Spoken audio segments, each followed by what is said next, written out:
Hello there and welcome.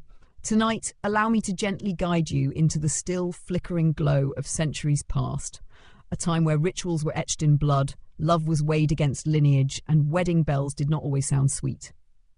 In this quiet hour, we'll meander through a tale most curious of medieval weddings and why, despite their romantic reputation, they were often brutally pragmatic and hauntingly raw. So find a soft place to rest your head. Let the hush of the night wrap around you, and I'll begin. Long ago, before lace veils and sugared cakes became tokens of love, weddings were not always celebrations of passion. Instead, they were battlegrounds of politics, alliances and survival, tangled webs spun in castles and cottages alike. In the medieval world, a wedding was a contract far colder than the hands that signed it, often between people who had never met, whose voices trembled not with love, but with duty. Our story begins in the quiet heart of England in the early 12th century, when the church held both heaven and earth in its grasp, and a nobleman's daughter was not born for herself, but for the land her name might bring. On a brittle winter's morning, Eleanor of Marchwood, just 13, was awakened not by the warmth of dawn, but by the brisk rustling of servants preparing her for the great hall. Today, they told her, she would become a woman. Today, she would marry. Eleanor didn't cry. She had known this day would come. Her sisters had whispered about it beneath the rush-strewn floors, sharing tales of first blood and frightened nights. They told her the truth in snippets, in half-laughed warnings and midnight sighs. Her mother, pale and tired, had once pulled her aside and said only this: "It will not be kind, but you must be braver than I was." Outside the great hall, snow clung to the branches like lace, as if mocking the silk Eleanor wore, too thin for the cold.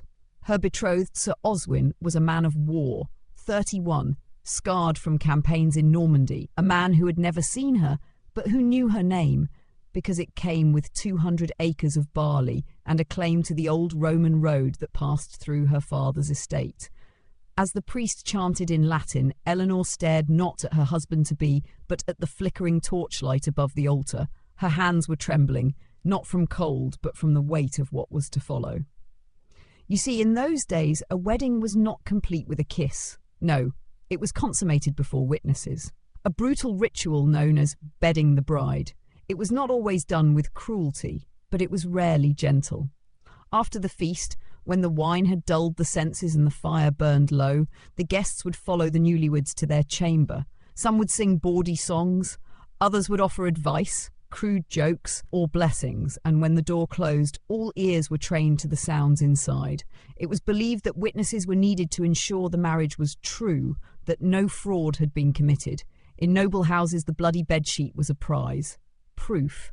And if no blood was found, whispers could grow into accusations of impurity, of witchcraft, even annulment. For women, it was a moment of reckoning, painful in body, yes, but more so in soul. Eleanor's first night was not hers. It belonged to her family, her lineage, her dowry. The sheets were white, and so was her face. But she did not scream. She remembered her mother's words. She was brave, braver than most. She survived, but many did not. Across the channel, in the hills of Burgundy, a peasant girl named Yvette was married to a miller's son. Her wedding was less grand, but no less final. Unlike Eleanor, she had chosen her husband. They had met at the village well, exchanged glances through seasons of mud and harvest. But love did not shield her from the brutal expectations of matrimony. Yvette's body bore bruises by dawn, not from hatred, but from ignorance. Her husband, 16 and proud, knew only what the village boys had muttered between chores. There was no guidance, no understanding, only pressure. He was expected to be a man and she a woman, by force if necessary. And when Yvette became with child, no one asked if she was ready. A wedding in those days was not an end to childhood. It was an abrupt, sharp shove into adulthood. A girl's womb became the measure of her worth. And if it failed, if the babe died, if she did not bleed on the wedding night, many found themselves cast out, or worse. This was the brutal truth of medieval weddings, not the feasts or the songs, not the delicate embroidery on the bride's kirtle, but the fear, the silence, the ache of knowing your body was a battleground and your soul secondary.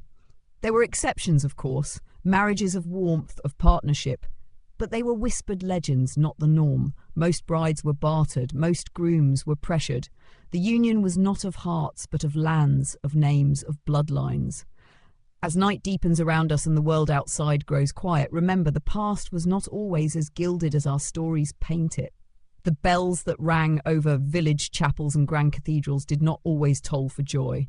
Sometimes they mourned the end of a girl's freedom. But our tale is just beginning. In the next part, we'll step inside a noble court's wedding preparations, a world of intrigue, betrayal, and quiet resistance. We'll meet a bride who refused to bleed and a groom who hid a dangerous truth. Close your eyes and drift gently into the folds of time. Sleep well until we speak again. The snow had melted by spring, but in the halls of Castle Dunridge the air still clung to a kind of frost, not from the weather, but from the tension that laced each corridor like invisible thread. It was a place where secrets walked in silence, and every marriage was a transaction wrapped in silk and suspicion. Lady Merwin, daughter of the Earl of Dunridge, was to be married by the month's end. The entire court knew it. The cooks knew it, for the kitchens boiled with spices not tasted since Michaelmas. The tailors knew it, working their needles until fingers blistered, spinning gold thread into layers of fabric so heavy it made the slender bride bend beneath its weight, and Merwin knew it. Though she did not weep, she did not complain, she watched. Each day, as her mother oversaw arrangements and her father whispered in hushed tones with the visiting bishop, Merwin sat by the window of her chamber and stared into the woodlands. To anyone else, she looked docile, dreaming perhaps of her future. But her mind was a storm. Her betrothed, Sir Edric of Blackmere, was not a stranger. He had arrived to Dunridge 2 winters ago, a knight in his late 20s with silver in his eyes and none in his purse. He was valorous in tournaments, respected by men and whispered about by maids who giggled in the corridors. Merwin had met him only thrice, once in the gardens, once in the chapel, and once at the midwinter feast. Each time he had bowed with practised grace. Each time he had smiled, but his eyes were elsewhere, not on her, never on her. The court adored the match. He was noble enough to lift her name further, but poor enough to be controlled. Her father was pleased, her mother indifferent, and Merwin, she was curious, not of Edric's heritage, but of his absence. For though the wedding approached and though gifts arrived by the cartload, her groom had yet to remain more than a handful of days within the castle walls. He rode away often. On business, it was said, to secure trade, to settle old debts, but rumours rustled like dry leaves that he was often seen not in the merchant halls of Bexley, but in the low courts of Carrowhither, among poets, artists, and a certain lute player named Corin. Merwin did not fear it. She merely observed. On the 7th day before the wedding, she called for her maid, Ellen, who had served her since childhood, and asked her quietly to bring the bridal linens, the ones meant for the ceremony. Ellen hesitated but obeyed. The linen was untouched, pure, white as snowfall. Merwin held it in her hands and looked at her reflection in the chamber's small bronze mirror. She was 17, fair, sharp-eyed, and clever in ways no one had bothered to notice. She folded the linen once, then again, and placed it in a cedar chest.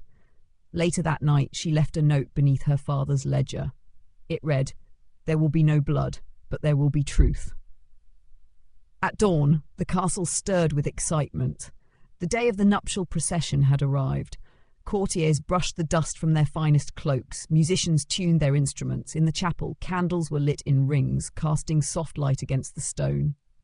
Merwin was dressed in silver silk, a veil of spun glass threads falling to her elbows. She looked like a figure carved from moonlight. When Edric arrived, on horseback, fresh from his latest excursion, he did not meet her gaze. Not even once. The vows were exchanged beneath the vaulted ceiling. The priest's voice was deep and slow, echoing like distant thunder. Rings were slipped onto fingers, words were spoken, faces smiled. All was well, until the bedding hour. As custom dictated, the guests carried Merwin and Edric to the bridal chamber. They laughed and sang, though the cheer was thin and nervous. The couple was placed upon the bed, shoes removed, robes loosened, wine handed, the door closed. What happened next was not what was expected. They did not touch. They sat in silence as the fire crackled, staring at one another across the embroidered sheets. And then Merwin spoke. "I know," she said softly. Edric looked at her, truly, for the first time. "I know you will not touch me," she continued, "and I do not require it. But the world does, so we will give them what they want." She reached beneath the mattress and retrieved a small vial, uncorking it to reveal a crimson liquid, sheep's blood, mixed thick and still warm. Edric's eyes widened, not in shock but in awe. "You are brave," he murmured. "No," Maewyn whispered. "I am practical." They spilled a single drop onto the sheet, enough to stain. Then, after a quiet hour passed, they rang the bell. Ellen entered, collected the linen and said nothing. The guests cheered when they saw the red. The parents wept with relief. The court believed the truth they desired. And yet, the truth had never happened. That night, Edric confessed, quietly, that his heart did not lie with women, that he had tried to change, to hide. But he was tired of hiding. Maewyn listened, and then told him something that froze the candle's flicker. "I never wanted a husband. I wanted freedom. Now I have it, as your wife." And so they made a pact, a marriage in name, and nothing more. She would guard his secret, and he would guard hers. And together they would rule Dunridge as allies, not lovers. This was not the love of ballads, but it was its own kind of intimacy, a trust forged in fire. And in a time when marriage was often a prison, theirs became an escape. The brutal customs had not vanished. But in that chamber for once, no one bled. Next, we'll descend into the twisted traditions of a nobleman's second wedding, one where the bride was never meant to survive the night, and where ghosts were believed to whisper from the rafters. In the shadowed southern reaches of the Welsh marches, nestled between high stone cliffs and forested ridges, lay the grim manor of Halberwich. Unlike the gilded courts of Dunridge or the laughing vineyards of Aquitaine, Halberwich was a place of silence, its halls echoing only the sigh of wind and the creak of ancient timber. Here lived Lord Aldrich of Halberwich, a man of unshakable lineage and infamous cruelty. His first wife, Lady Yseldra, had died in childbirth 7 winters past, leaving behind a crumbling nursery and a blood-stained birthing stool. Since then the manor had worn mourning like a second skin. The hearths had gone cold, the servants spoke only in whispers, and Aldrich had aged without softness. His hair turned silver, not with time, but with grief that never quite settled into sorrow. He had not remarried, not until now. The banns were read quickly and the bride arrived faster still.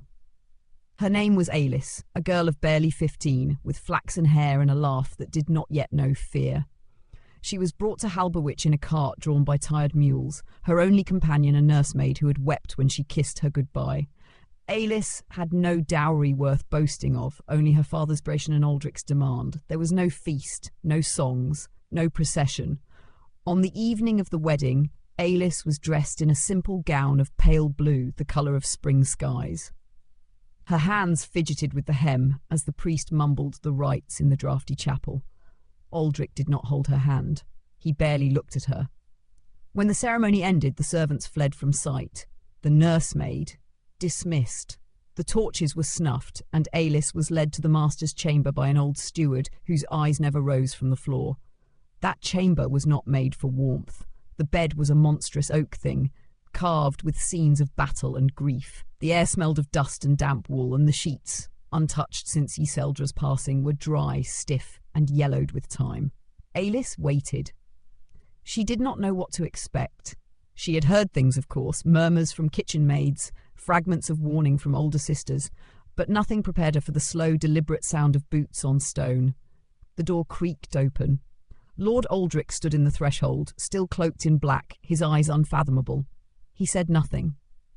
He crossed the room with the heavy gait of a man marching to war. He sat on the edge of the bed, and then, with a voice like crumbling earth, he asked, "Do you know what is expected of you?" Ailís nodded, though she wasn't certain. Aldrich stared at the fire, as if searching for something in its flickering heart. Then he took from his cloak a small cloth bundle. He unwrapped it slowly, revealing a lock of red gold hair, brittle, matted, and tied with a faded ribbon. "My Yseldra?" he whispered. The silence was unbearable. Without another word, he stood, walked to the hearth, and cast the hair into the flames. It hissed, curled, and turned to ash. Then he turned to Ailís. "You will lie still," he said. "You will not speak, and when it is done, you will not cry." That was the only instruction. Ailís, numb with fear, obeyed. The bedding that followed was neither violent nor kind. It was mechanical, like a man tending to duty, not desire. When it ended, Aldrich did not linger. He stood dressed and left the room without a glance. Alice lay in the cold bed, watching the canopy above her tremble with wind. Her body ached.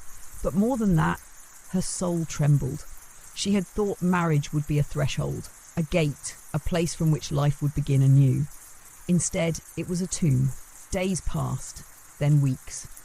The manner did not change. Aldrich did not speak to her at meals. He took her only on certain nights, always the same, in silence and in the shadow of Iseldra's memory. Alice began to feel not like a wife, but a vessel, something hollow and replaceable. And then the dreams began. She would wake to the sound of a child crying in the nursery, a room sealed since the First Lady's death. She heard whispers behind walls, cold fingers brushing her cheek in the dark, and once she awoke to the sensation of another body in the bed. Breathing, heavy, angry. She screamed. The servants claimed it was fever. Aldrich said nothing, but the nursemaid, the one who had travelled with her to Halberwich, returned in secret one night, slipping past the guards. She brought with her a bundle of herbs, a sachet of rosemary and bone ash, and a silver crucifix. "They say the manor is cursed," she said, "that the First Lady's soul never left." Alice wanted to believe it was only madness. Grief turned to ghost stories, but each time Aldrich took her, she felt a presence, watching, judging, writhing in fury just beyond sight. Then one stormy night, as thunder cracked across the moors, the truth arrived like a blade.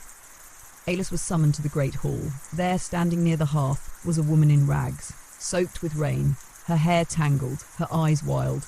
She pointed at Aldrich and screamed, "She was not dead! You buried her alive!" Gasps, chaos. The servants rushed to stop her, but Alice did not move. Her hands went cold, her breath caught.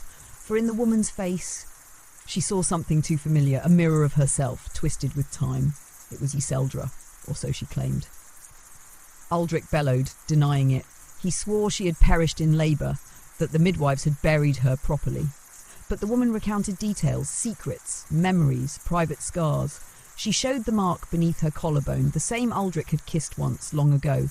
She was not a ghost, she was real. The household divided. Some servants fled, others knelt in terror. Alice stood still, heart thundering. If this was true, if the first wife had been buried alive, then what had Aldrich truly been mourning all these years? The woman was taken away, locked in the tower. Aldrich raged for days, refusing to see anyone. Alice, now certain of the darkness in her husband's soul, did something no bride of Halberwich had dared. She went to the tower. She spoke to Iseldra, listened to her tale, how she had awakened in a coffin, clawed her way free with broken nails, found herself abandoned in a grave too shallow to hold her story, how madness had nearly consumed her, but revenge kept her alive. Together the two women plotted. 1 week later, Aldrich was found dead, collapsed in his bed, eyes wide with terror. No wound, no poison, only the look of a man who had seen something unspeakable. The manor bells tolled low that night, and the next morning, Alice and Iseldra rode away, together, free, bound not by law nor blood, but by survival. The manor of Halberwich fell into ruin. Some say it was haunted, others say it was cursed. But the truth? It was broken. Not by ghosts, but by the brutal bond of a marriage never meant to be. Next, we'll journey into the world of village weddings, where superstition ruled over scripture, and a bride once vanished on the night of her union, only to return with eyes as black as coal. In a quiet glen nestled between the mist-laced hills of northern Albion, there once stood the village of Greymire. It was small, no more than 24 cottages nestled beneath the mossy limbs of ancient yew trees. The people of Greymire did not trouble themselves with the politics of kings or the laws of the church. They lived by older rules, unwritten and whispered. Their faith lay not in saints, but in the woods, and they married by moonlight. Weddings in Greymire were unlike any others. They did not take place in chapels or under the eye of any priest. No bells rang, no incense burned. Instead, the union of two souls was witnessed by the forest itself, beneath the twisted boughs of the wormwood grove, where the villagers believed the veil between worlds was thinnest. On the first new moon of summer, a girl named Liane was to be wed. She was of the healer's line, her mother a midwife, her grandmother a bone woman said to speak to things unseen. Liane had inherited the old gifts, dreams that came true, herbs that bloomed at her touch, and eyes that saw the shape of things before they were made. She was beloved by the village, a quiet, gentle girl with laughter like wind through leaves. Her betrothed was a woodcutter's son named Calder, strong, kind, and earnest. They had known each other since childhood, played in the nettle fields, stolen apples together, chased fireflies past curfew. Theirs was a match of choice, not arrangement, of affection, not ambition. But still, the old rites had to be observed. On the eve of their wedding, Lean was taken from her family and cloistered in the bridal hollow, a small cavern nestled beneath a ring of standing stones on the northern ridge. There she would sleep alone until the hour of the vow. No food, no light, no fire, only the forest, the dark, and the silence. It was said the spirits would visit her dreams, weigh her heart, and either bless or forbid the bond. Most returned unchanged, but Leon did not return. The sun rose, and the groom waited by the grove. The villagers gathered, dressed in linen dyed with elderberry and ash. They lit the ceremonial braziers. The drummers played, but the bridal path remained empty. At first, they thought she had run, or perhaps fallen ill. But when her mother and Calder ventured into the hollow, they found only her cloak and a ring of salt scattered in haste. No blood, no signs of struggle, only silence. Panic spread like wildfire. Some said she had been taken by the Old Ones, spirits of the forest angered by her gift. Others claimed she had vanished into the shadow realm, like her grandmother once warned of. A few dark voices whispered that Calder had grown impatient, found her in the night, and silenced her himself. No proof, no answers. For 3 days the village mourned, the wedding feast spoiled, the bridal garlands withered. Calder wandered the woods alone, calling her name until his voice cracked. And then on the 4th night, just as the moon began to wax once more, Lien returned. She walked barefoot into the centre of the village square, wearing her wedding gown, now torn and damp with dew. Her skin was pale, her hair tangled with thistle and bone. But it was her eyes that silenced the crowd. They were black, entirely black, no whites, no iris, just endless liquid shadow. She did not speak, not that night, not ever again. Her mother wept, but Lien offered no embrace. Calder approached, but she did not acknowledge him. She walked to the hearth of the healer's cottage, curled upon the floor and closed her eyes. For weeks she remained silent. They tried to cleanse her. The village wise men passed smoke over her limbs, chanted prayers from forgotten tongues, even sought the counsel of a travelling friar, who upon seeing her turned white and fled by morning. She was not possessed, they decided, nor ill, but she was not Lien. She ate only when food was placed in her hands, drank from hollowed stones, slept during the day and wandered the woods by night. The blackness in her eyes never faded. And when Calder begged her to speak, to tell him what had happened, she finally parted her lips and whispered one word, "Undone." After that, no one asked again. Months passed, and slowly the villagers came to treat her as something holy or cursed. Children left offerings at her door, honeycomb, feathers, marigolds. The elders consulted her by moonlight, watching how she moved, interpreting her silences. And Calder waited. He never took another bride. On the anniversary of the vanished wedding, he returned to the Wormwood Grove and sat beside the standing stone where the vows were meant to be spoken. He brought 2 cups, one of wine, one of water. As the night deepened, he poured one into the earth and drank the other himself. And then Lien appeared. She stood across the circle, clothed in a simple shift of grey wool, her black eyes reflecting starlight.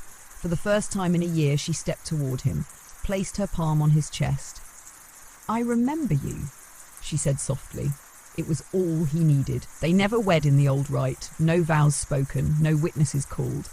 But from that night forward, they lived together in the cottage beneath the hill. A quiet life, a strange one, but peaceful. Lien never regained her former voice, nor her old eyes. But the village no longer feared. They learned to love the woman she became, half spirit, half bride. Some say she walked between worlds, others say she returned from the dead. But those who knew her simply said this: love, when true, does not need permission from gods or ghosts. Still, the bridal hollow was sealed with stones. No other girl was ever left there again. And the Wormwood Grove fell silent. No more weddings were held by moonlight. Next, we'll step into the sun-drenched courts of Sicily, where royal marriages were sealed with poison, and a single kiss could determine the fate of an empire. In the shimmering light of the Mediterranean, where lemon trees swayed gently in the breeze and marble palaces glittered under a golden sun, the island of Sicily stood proud, a jewel between worlds. But beneath its grandeur, beneath the music of mandolins and the perfume of jasmine, there pulsed a history thick with blood and betrayal. For here, in the court of Palermo, weddings were not matters of love, they were war by other means. It was the year 1193, and the Sicilian throne stood on trembling ground. King Tancred had died suddenly, some whispered of illness, others of poison, and with him the fragile peace between Norman rulers and the native Sicilian nobility began to fray. Into this turmoil stepped Princess Constanza, the last legitimate heir of the old royal line. Constanza was no innocent girl, she was 40 by then, unusual perhaps for a bride, but her value lay not in youth or beauty, it lay in her name. Through her, empires could be claimed, bloodlines stitched together. So when the Holy Roman Emperor sent his son, Heinrich, to wed her, the court held its breath. The wedding was to be the grandest Palermo had seen. Trumpets announced its arrival, ships bearing silks from Constantinople docked in the harbour. Gold leaf was painted on chapel ceilings. But though the city smiled, within the palace walls daggers were drawn, in secret, in whispers, and in the cups of wine passed between rivals. Constanza had agreed to the marriage for one reason: survival. Alone, she could not hold the crown. With Heinrich, she might keep Sicily from collapsing into chaos. But the cost of this alliance, she understood it would be steep. Heinrich arrived clad in armour and ambition. Younger than Constanza by nearly 20 years, he looked more like a conqueror than a groom. His eyes were sharp, his words clipped. He called her lady, but never wife, even after vows were exchanged beneath the vaulted dome of the Palatine Chapel. That night, the palace trembled under the weight of celebration. Peacocks were roasted whole, musicians played until their fingers bled. The people danced, believing or pretending to believe that peace had returned. But in the bedchamber, far above the cheers, Constanza sat alone. She knew the game, she knew the expectations. A royal marriage was never truly consummated in privacy. The chamber had been swept for spies, the linens prepared, and yet Heinrich did not come, not until hours later, and even then, only after her ladies-in-waiting had retired. He entered, removed his gloves and poured wine, not for her but for himself. "You do not trust me," she said quietly. "No," he replied without looking up. "And you do not love me?" "We are not here to love," she answered. He turned to her then, eyes unreadable. "Then let us get it over with." What followed was cold, clinical, a formality to satisfy the court. There was no tenderness, no shared glances or murmured words, and when the sheets were stained as required, they were carried from the room like trophies of conquest. But that was only the beginning, for in Palermo's court, even the simplest act could be poisoned, and often was. 3 nights after the wedding, a courtier died during supper, foamed at the mouth, fell face first into a bowl of lentils. The same evening, Constanza's lady Isotta grew violently ill. Her hair fell out by morning. Whispers grew louder. Constanza understood the message. Someone wanted her dead. But she had not survived 4 decades of courtly intrigue by being naive. She summoned her old tutor Matteo, a man who had once served the emir of Tunis before converting and joining the Sicilian court. From him, she learned the slow poisons, the invisible ones. Tinctures that silenced the womb, elixirs that dulled the tongue, wines that unstitched memory. And so the queen began to serve smiles and secrets in equal measure. She held feasts where the wine was poured only after she had drunk from every cup. She dismissed her cooks and hired new ones from the island's eastern coast, where no faction held sway. She bathed alone, ate alone, slept with a dagger sewn into the mattress.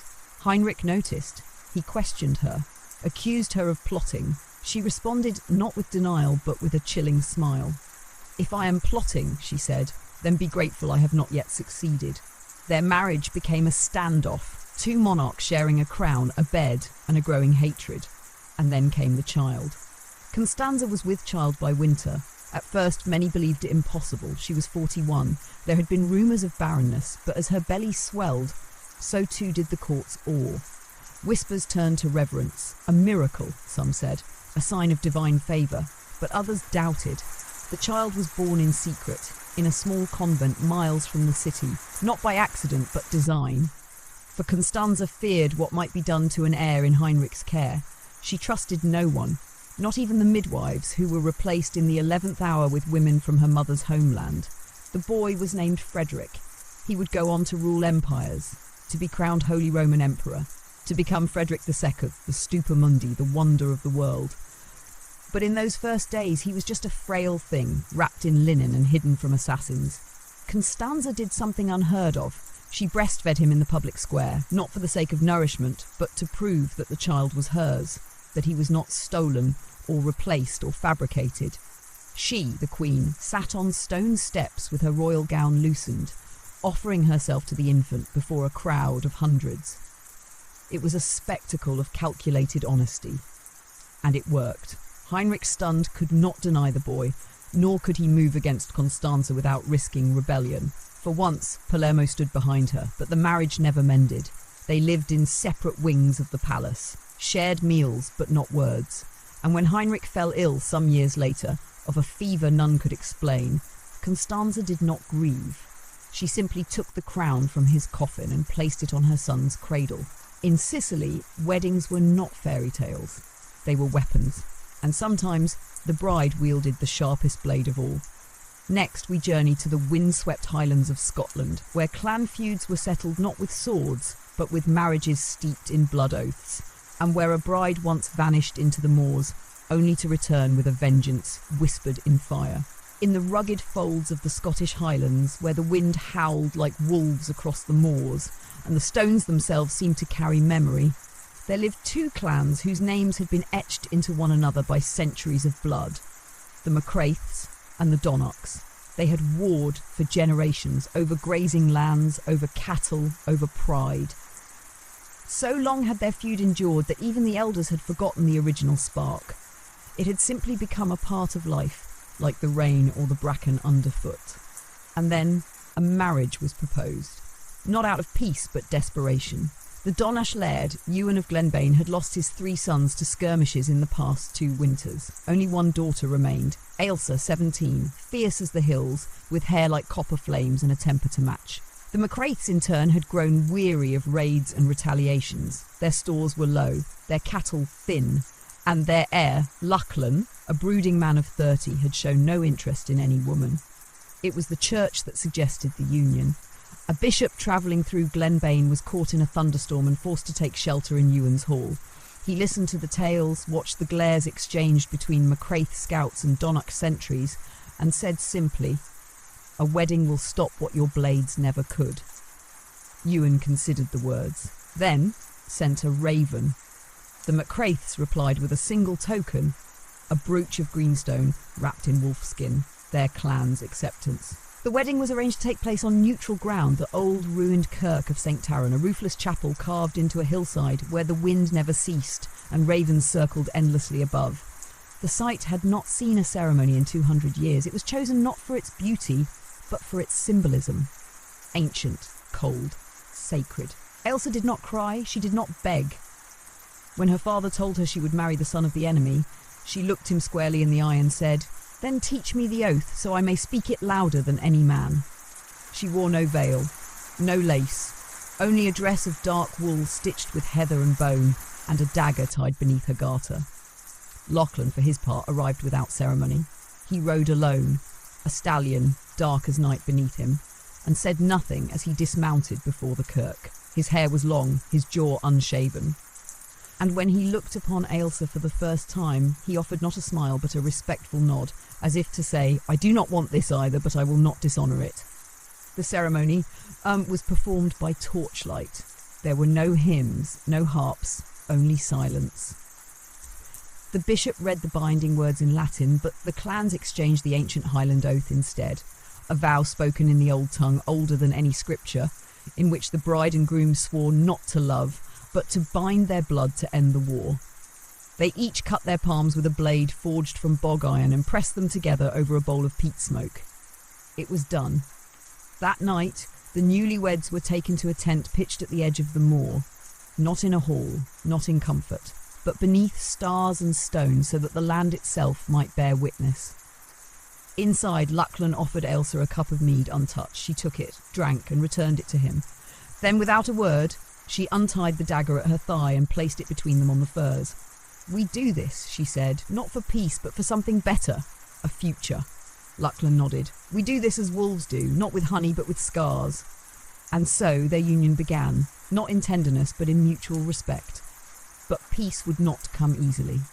2 nights later, a Macraith rider was found dead near Glenbane's border. An arrow in his throat, the Donachs denied it. The Macraith swore vengeance. Whispers of betrayal roared louder than the wind.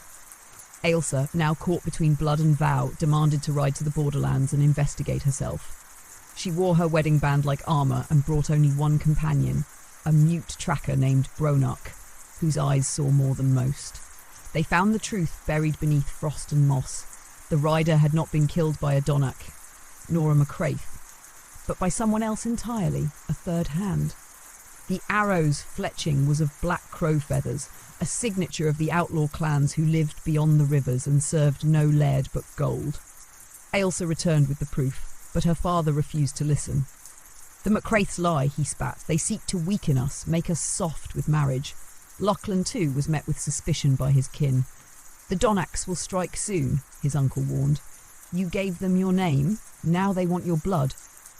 So the young couple stood before their clans, side by side, husband and wife, and raised their voices not in anger, but in fury sharpened with truth. "We are done with your ghosts," Ailsa cried. "We are not your sacrifices," Lachlan roared. They unveiled the crow-feathered arrow, and the truth cut through generations of hatred like a blade through cloth. Some believed, others did not, but something had shifted. For the first time, 2 children of war had chosen one another over blood. That night the moors burned, not from war but from signal fires. Ailsa and Lachlan rode together to the high ridge and lit the ancient beacons, one by one. It had not been done in centuries, but the light called out to all clans, friend or foe. A new pact has been forged. It was not a perfect peace. Skirmishes continued, distrust lingered, but the killing slowed. And from Ailsa's womb came twins, a boy and girl, baptised not by priests, but by the river that ran between Macraith and Donach land. They were named Fay and Ruari, one to carry the fire, the other the stone. In the Highlands, they still speak of the wedding at St. Taran's ruin. They say the wind changed that night, but the Moors listened. And that, for once, the bride did not vanish into silence, but into legend. Next, we travel to the dense courts of France, where the gilded halls of Paris bore witness to a royal marriage so orchestrated, so hollow, it left behind not love, but a revolution. In the glittering salons of 18th century Paris, where powdered wigs rustled like feathers and the scent of orange blossom water hung heavy in every room, the walls themselves shimmered with secrets. The chandeliers glittered with crystal and candlelight, casting their glow upon silk-clad nobles who moved like painted ghosts through corridors of excess. It was here, in the opulence of Versailles, that a marriage was arranged, one that would ripple through history not as a tale of love, but as a prelude to fire.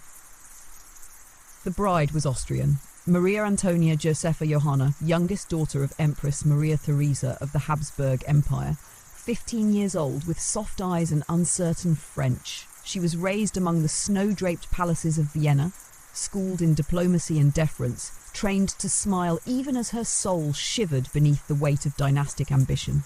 The groom was the Dauphin of France, Louis Auguste, grandson of Louis XV. Awkward, timid, more comfortable in the company of locksmiths than courtiers. He was a boy thrust into a crown too heavy for his hands, and a world he barely understood. Their union was not born of affection, it was an instrument. A treaty of flesh between empires. The journey to France was ceremonial, almost theatrical. Antonia, now renamed Marie Antoinette, was stripped of her Austrian gowns at the border and redressed in French fashion, a symbolic shedding of identity. Even her beloved pug Mops was left behind. She crossed the Rhine not as a girl, but as a symbol. Versailles greeted her with applause, but not warmth.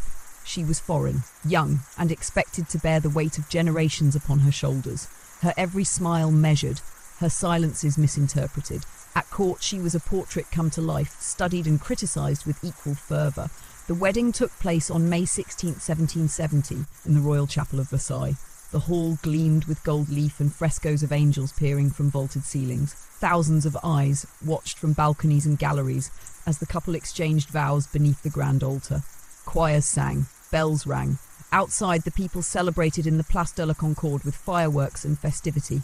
But then, disaster. A firework misfired. Crowds surged. Chaos erupted. Hundreds were trampled. Dozens died. It was seen as a bad omen. Inside the palace, the feast continued. That night, the newlyweds were escorted to their bedchamber in a centuries-old ritual, the royal bedding ceremony. A procession of nobles led the couple through the halls, bearing torches and blessings. In the room, the king himself handed Louis his nightshirt. The archbishop offered a benediction. The courtiers murmured prayers, not for love, but for a swift consummation. And then the doors closed. Silence. Nothing happened. Not that night. Not the night after. Not for years. The lack of consummation became a national obsession. Pamphlets were printed. Gossip flooded the salons. The queen was mocked as frigid. The king as impotent. Physicians whispered of anatomical problems. Courtiers speculated on curses. Marie Antoinette suffered silently.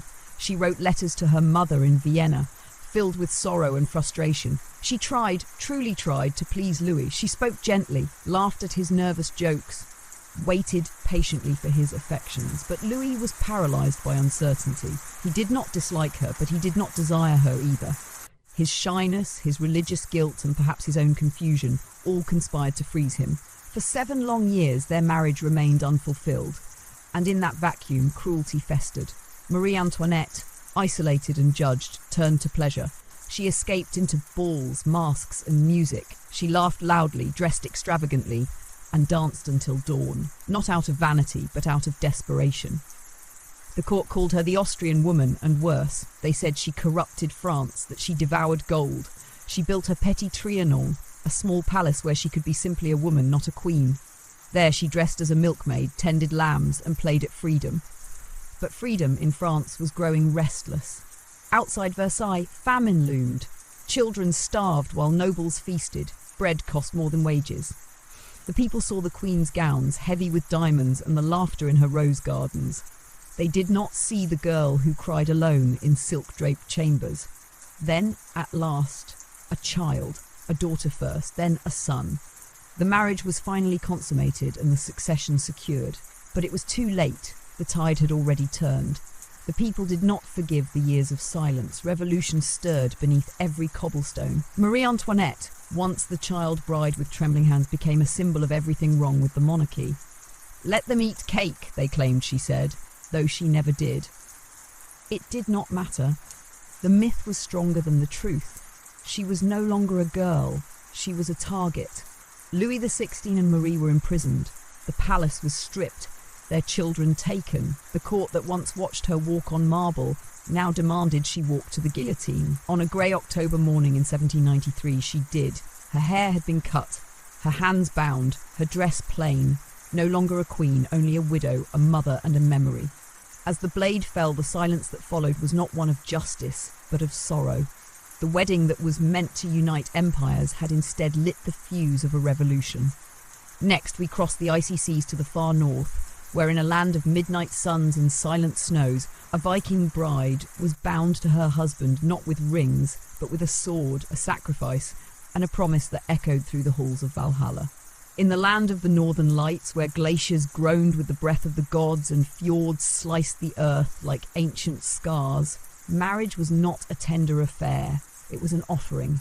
Among the Norse, where raiders and skalds walked side by side, a wedding was a pact not only between 2 clans, but between mortals and the gods who watched from the stars. The story begins in a coastal village called Varnheim, nestled between pine forests and the storm-lashed sea. The people there lived by axe and oar, their breath steaming in the air like smoke from long-forgotten fires. And it was there, one winter's dusk, that a girl named Brynhild was chosen for a wedding unlike any that had come before.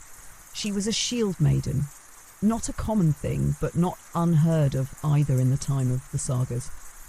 Brynhild had fought beside her brothers when their longship was boarded by the sons of Rolf. She'd taken 2 lives before she had bled, and 3 more before her hand went numb. Her name became legend across the northern shores. Brynhild of the Red Wake, they called her. But with blood came debt. Her father, Jorun the Boar-Hearted, owed allegiance to a neighbouring Jarl, a man called Ketil of the Broken Banner. In battle, Ketil's son had fallen, and only a marriage, it was said, could restore honour and bind the clans anew. The chosen groom was Ketil's last remaining heir, a quiet boy named Eerie, who walked with a limp from an old spear wound and spoke more to ravens than to men. He was not a warrior, but a seer, and it was said he dreamed in the language of the gods. Brynhild did not resist the match, not because she desired it, but because she understood the way of things. To refuse would be to bring dishonour upon her house. To refuse would be to show fear. And if there was one thing Brynhild feared more than the wedding night, it was being seen as weak. The date was set for midwinter, the time of deepest darkness, when the wind screamed through the mountains and the wolves howled like spirits lost between worlds. The wedding took place beneath the great tree of the village, an ash said to have sprouted from a fragment of Yggdrasil itself. Runes were carved into the bark, offerings laid at its roots. A goat was sacrificed. Its blood poured into a stone bowl from which bride and groom would drink. But before the ceremony could begin, the seer women stepped forward. One held a staff of carved bone, the other wore a crown of ice-pale feathers. They chanted in a tongue older than the fjords, their voices rising like the tide. The wind ceased, the torches dimmed, and they turned to Brynhild. "There must be a sacrifice," they said. Not blood, not gold, a memory. For in Norse rites, to wed was to sever one life and step into another. And no soul could carry all it had been into what it must become. Brynhild stepped forward, her jaw set. She took a small pouch from her belt, inside it a lock of hair, long turned brittle with age. Her mother's hair, taken the day she died in childbirth and kept ever since against her chest. She handed it to the flames. The seers nodded.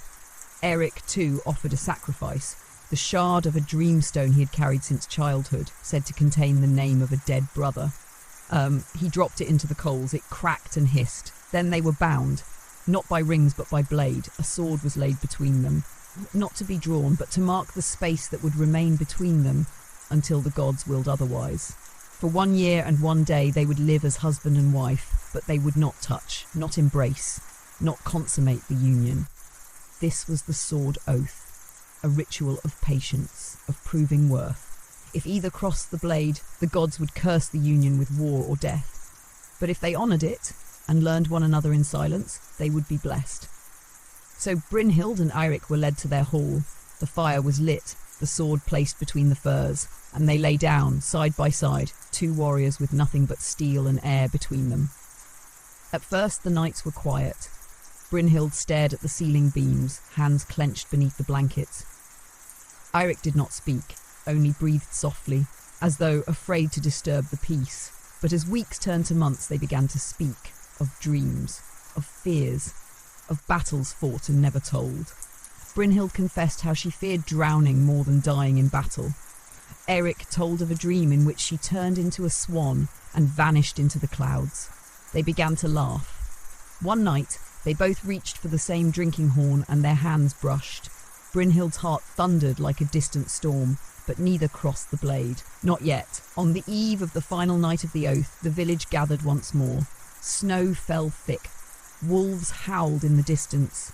The ash tree trembled beneath the weight of frost. The sword was brought from the hall and placed upon the fire, and when the flames licked it clean, the seers declared the bond fulfilled. Brynhild and Eerie walked into the forest alone. Only the gods know what happened there. But by spring, a new longhouse was raised beside the cliffs. And it was said that at night the villagers could hear 2 voices, one low and prophetic, the other wild with laughter, singing old songs to the sea. Their love had not been born of touch or lust or ceremony. It had been tempered like steel. In the north, they still speak of Brynhild the shield maiden and Eerie the dreamer, of a wedding forged in silence, and a union held together not by desire but by reverence. Next we descend into the arid deserts of the Levant, where beneath the weight of empire and prophecy a marriage would ignite rebellion, and a bride's defiance would echo through centuries. In the sun-scorched hills of the Levant, where olive groves clung to stony slopes and the wind carried the scent of frankincense and dust, a city slumbered beneath the weight of empires. Jerusalem, in the late 12th century, was a city divided by faith and ruled by steel, a duel fiercely contested by crusaders and sultans alike.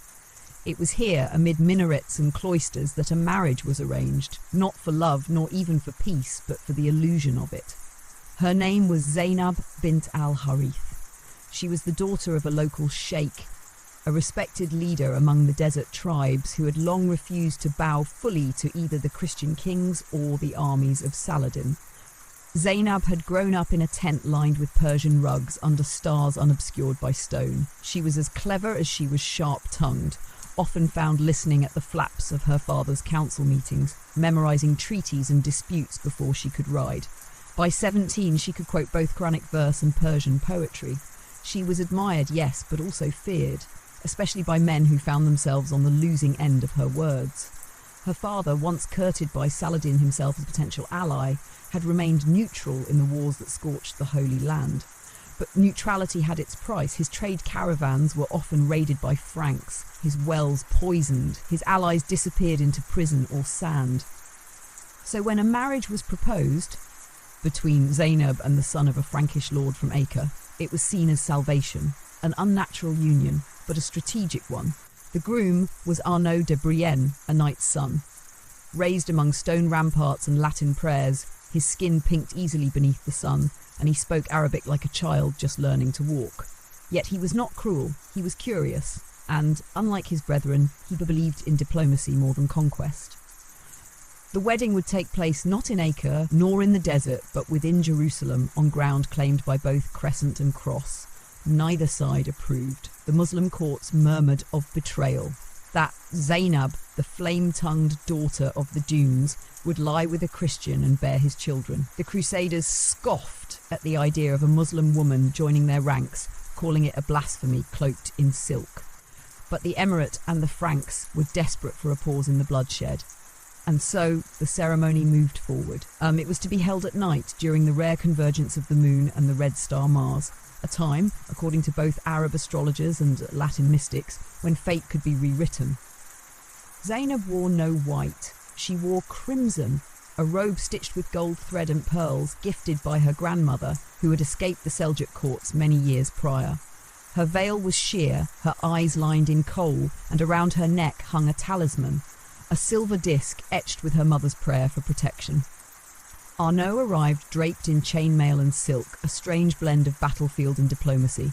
He bowed deeply when he saw her. They spoke no words, only nods.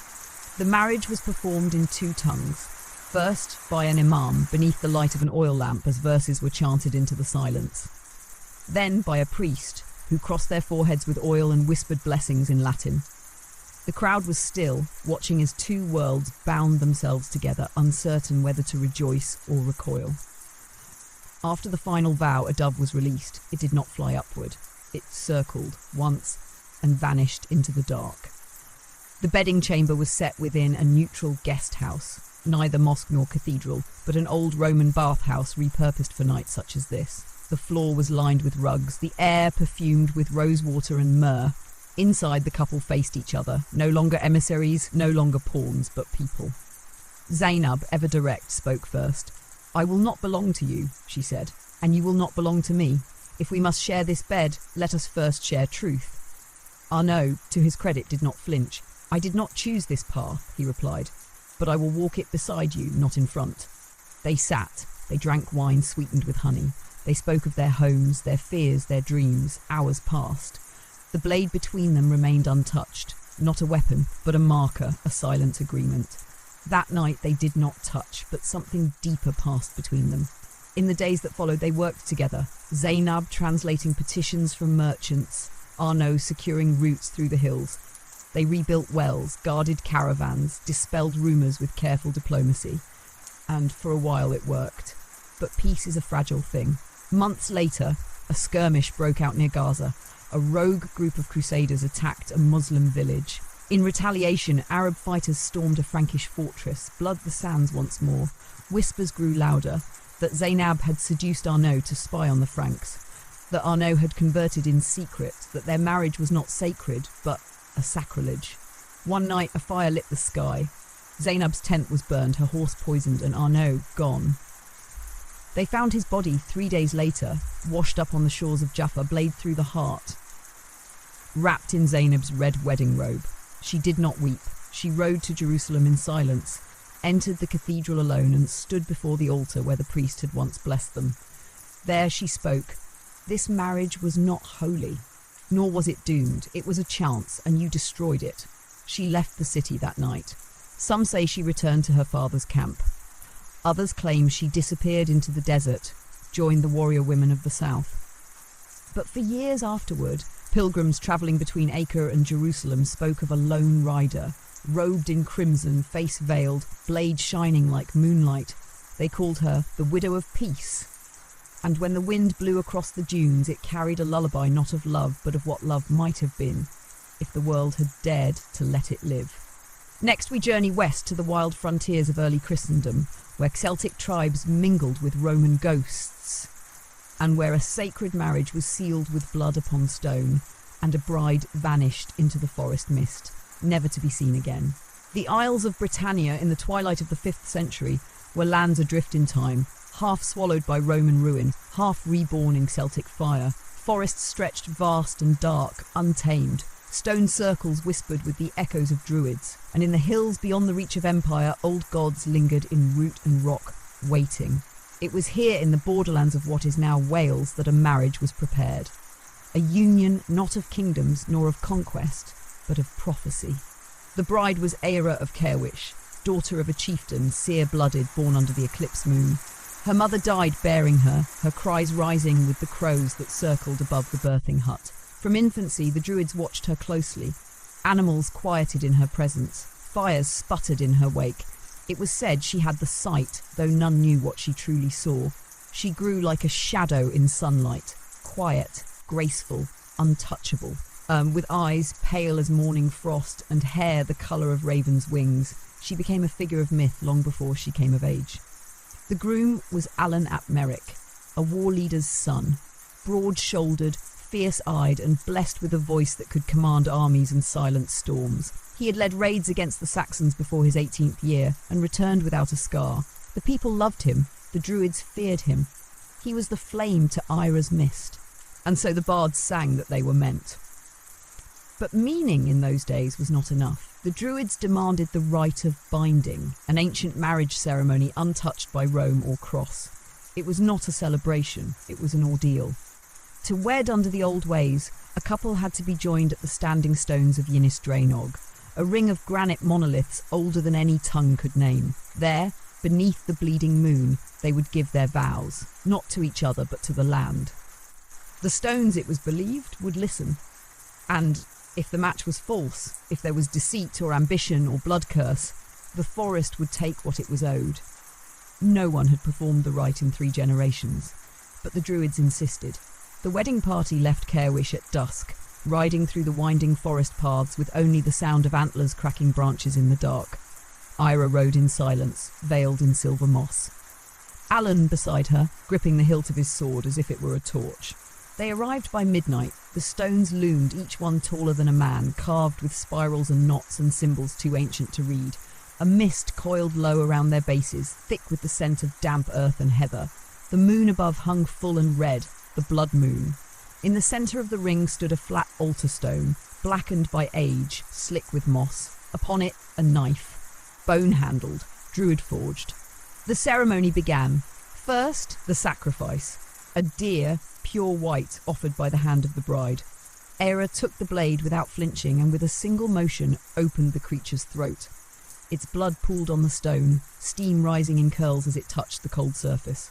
Next, the oath. Alun stepped forward. "I give my life," he said, "to the stone, to the sky, to the land, my blade for your shield, my fire for your hearth." Eerie followed. "I give my spirit," she said softly, "to the roots, to the wind, to the water, my breath for your storm, my shadow for your flame." They clasped hands, the druids chanted, the knife was drawn across both palms, blood mingled, dripping onto the altar. The earth trembled, slightly but undeniably. The wind picked up, and the forest watched. Then came the final step, the bride's walk. Eerie was to circle the stones once, alone, barefoot in silence. If she returned unharmed, the land had accepted the bond. If not, she stepped beyond the altar. The path around the stones was narrow, bordered by nettles and thorn. Her veil fluttered as she walked, barefoot over rock and root. The torches flickered. An owl cried in the distance. Halfway through the circle, the mist thickened. The druids could no longer see her clearly. And then, silence. No footsteps, no rustle. Alan called her name. Nothing. He ran into the mist, blade drawn. The druids shouted warnings, casting runes onto the stone, but the mist swallowed all. When it cleared, moments later, or minutes or hours, none could say, the circle was empty. Ira was gone. Alan stood at the edge, alone, his sword lowered, his eyes wide with something not fear, but awe. He fell to his knees. She was chosen, he whispered. They searched for days. No sign of her, no blood, no torn cloth. Only the footprints, which vanished halfway around the stones. The druids declared the marriage complete. Not as men wish it, they said, but as the land demands. Alan never married again. He built a cairn beside the standing stones and returned each year on the night of the blood moon, leaving offerings of ash and honey, petals and iron. Some say she became part of the forest, that her voice still lingers in the mists of dawn. Others whisper that the old gods took her as a bride, that her blood awakened something long slumbering beneath the roots. Whatever the truth, the rite of binding was never performed again. The stones remain, silent as ever, and when the red moon rises, the people lock their doors and speak no vows until morning. Next, we sail eastward, to the gardens of Imperial Japan, where cherry blossoms fell like tears on silk, and a wedding between a poet and a noblewoman would bloom into tragedy beneath the watchful eyes of tradition. In the twilight hush of Heian-era Japan, where silence was revered as deeply as beauty, a wedding was arranged within the cloistered halls of Kyoto's imperial court. The year was 986, the era of ink-brushed poems, lacquered screens, and hearts concealed beneath 1,000 layers of silk. Here, in a world where shadows were painted with purpose, and even a glance could carry the weight of longing, a bride was chosen not for love nor status alone, but for her obedience to beauty and sorrow. Her name was Lady Asanagi. Second daughter to a minor court noble, she had grown up in the scent of incense and old paper. From a young age, her poems were whispered across the court like drifting petals, delicate, sorrowful, precise. She spoke rarely, but when she did, even the wind seemed to pause. At 16, she was summoned to serve the Empress Consort's inner circle. Her presence, they said, soothed the hall like the stillness of a pond. She became a living poem, unreadable but unforgettable. It was there that she caught the attention of Fujiwara no Arikuni, a court poet famed for his verses but infamous for his melancholy. He was older, 35, and had buried 2 wives already. His eyes were always turned slightly downward, as if watching memories fall past his feet. He had no children.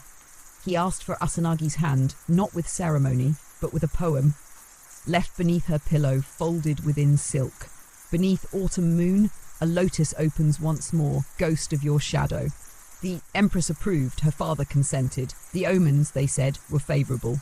The cherry trees had bloomed twice that year, an unheard of sign. But Asanagi said nothing. She bowed, accepted, and prepared to leave the women's quarters forever. The wedding was held within the Shishinden, the Hall of State. It was a quiet affair, as Heian customs required. No music. No feast, just the ceremonial exchange of letters and the layering of robes, 12 in all, each colour chosen with precise symbolic intention. Morning grey for transience, plum red for fidelity, white for clarity. Asanagi's face was veiled. Her black hair, long enough to trail the tatami, was combed straight, perfumed with camellia oil.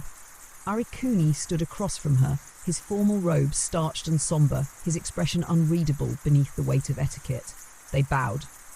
They exchanged fans, and then she was his. But no one clapped. There were no toasts, only the stillness of a koi pond beyond the shoji screens and the faint rustle of pine outside. That night she was led to his residence by 2 court ladies, who lowered her from the palanquin and vanished without words. In the outer chamber, a servant knelt beside a lacquered box. Inside it, inkstone, brush and paper. A test. It was custom in high court unions that the bride write her first poem to the groom before entering his sleeping chamber. It would be her voice, her soul, her contract. Asanagi knelt. She dipped the brush and wrote, "I fold into you." like dusk beneath a curtain, unseen and waiting. Arakuni received the poem in silence. He replied not with words, but by opening the sliding door to his chamber. Inside, the futons were prepared. A brazier glowed faintly. Plum blossoms floated in a bowl beside the window. They lay side by side as tradition dictated, not touching, not speaking, only listening to the rain that had begun to fall outside, each drop a bell upon the garden stones. In the weeks that followed, their marriage unfolded in letters. Rarely did they speak aloud. He would leave poems for her by her mirror. She responded by leaving hers in his writing box. Their lives became a quiet duet, one that never needed sound. But in the silence, something unspoken began to fester. Asanagi, despite her grace, never smiled. She walked the gardens alone at dawn, speaking to no one. She spent long hours before the screen, painting waves in blue ink. But she never painted boats, never bridges, only waves. Ceaseless, rising, consuming. Arakuni, for all his poetic gifts, could not reach her. He wrote her verses filled with yearning.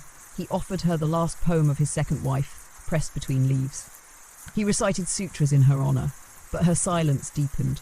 One evening, after a moon viewing gathering, a court attendant Asanagi had not been seen for 2 days. Her rooms were empty, her robes neatly folded, her comb broken. At the edge of the koi pond, they found her fan, drifting, open, inscribed upon it in ink so faint it could only be seen when wet. Even in stillness, a wave must take something back to the silent sea. Her body was never found. But each spring thereafter, during the second bloom of cherry trees, a single poem would appear in Arakuni's writing box, always unsigned, always written in the same precise hand, and each read as though spoken from beyond. The court whispered of spirits, of love so restrained it could not die, of a bride who folded herself into silence until silence claimed her. Arakuni never remarried. He stopped writing. Instead, he spent his remaining years tending the garden Asanagi once walked. It is said that on some moonlit nights, if the wind is just so, you can hear the rustle of her sleeves along the stones, not as ghost, but as memory, a memory too elegant to fade. Next, we cross oceans of the temples of the Mayan lowlands, where obsidian blades and moon calendars dictated the fate of noble unions, and where one royal bride walked willingly into sacrifice, her heart still beating in defiance as the gods watched from above. In the dense emerald jungles of the Yucatan Peninsula, where temples rose like mountains from the forest floor and the air hummed with the breath of unseen spirits, the Maya built their cities in rhythm with the stars. Time itself was not linear here. It moved in sacred circles, etched into stone, counted in cycles of moons and suns, life and death. In the city-state of Ixtli, during the final backtune of the classic era, a marriage was prepared not with music or joy, but with silence, ceremony and shadows. For here, a wedding could mean salvation for a city, or a heart willingly placed beneath the blade. Her name was Ixchel Nahual. Born beneath the rising of Venus, named for the goddess of the moon and childbirth, she was destined from birth to walk a path few dared follow. Her lineage was royal, her mother descended from astronomer priestesses, her father a warlord whose obsidian scepter had crushed 5 enemy provinces. She was trained as a virgin oracle, fluent in glyphs and prophecy, schooled in the language of wind and eclipse, forbidden to speak to commoners or walk beneath the open sun. Her face, like her words, was veiled until she came of age. The city saw her not as a woman, but a vessel, a bridge to the gods. And when the dry season brought a cruel drought, the cenotes turned sour with algae, the high priests declared that a union must be made, one to restore balance. A sacred marriage, not to a man, but to the sun god himself. The ritual, older than dynasties, was called Kabal Kij, the binding of the flame. Once each Khatun, a noble maiden would be chosen to wed the sun in the holy temple atop the Pyramid of the 9 Echoes. In return, the gods would grant rain, fertility, and protection. But the marriage had a cost. At the moment of consummation, the bride's heart would be offered in sacrifice, removed as the dawn light pierced the temple's inner sanctum. It was not seen as death, it was seen as transcendence. Ixchel Nahual was 16 when the drought came. She was the obvious choice. When the priests informed her, she bowed, said nothing, then returned to her chamber, and as the records say, painted her face with liquid jade and sat alone until the moon rose. Preparations began at once. For 40 days, she fasted, ate only maize and honey, bathed in the sacred pools of Ixtab. At night, she sang prayers taught only to the moon brides, songs meant to call the spirits of sky and cenote, wind and jaguar. The temple itself was purified, every stone scrubbed with salt water, every step dusted with crushed copal.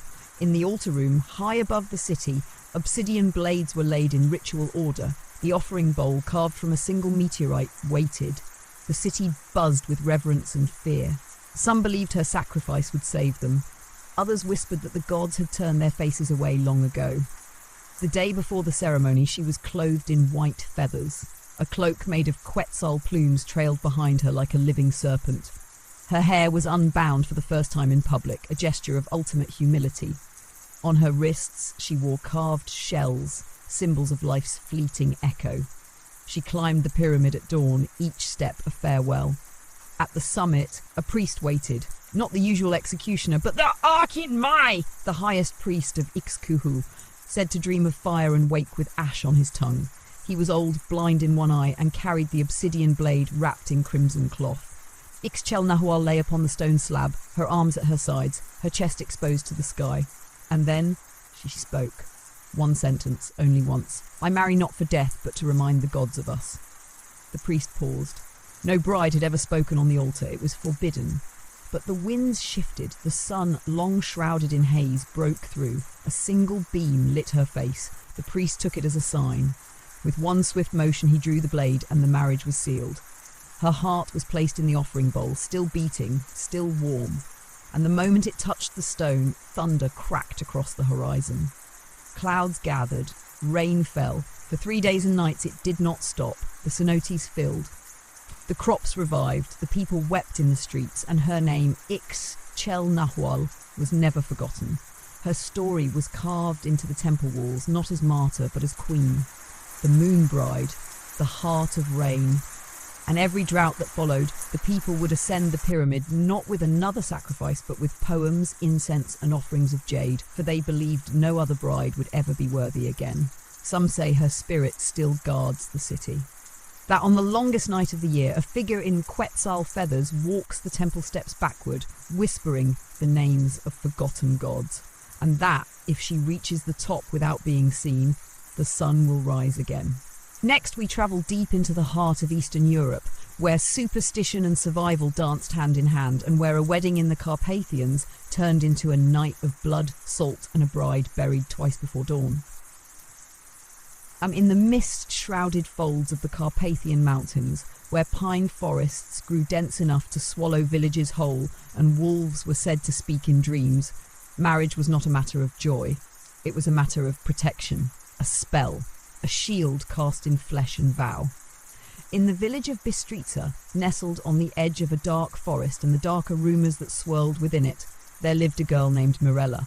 She was the baker's daughter, known for her thick auburn hair and the way she hummed old songs when kneading dough.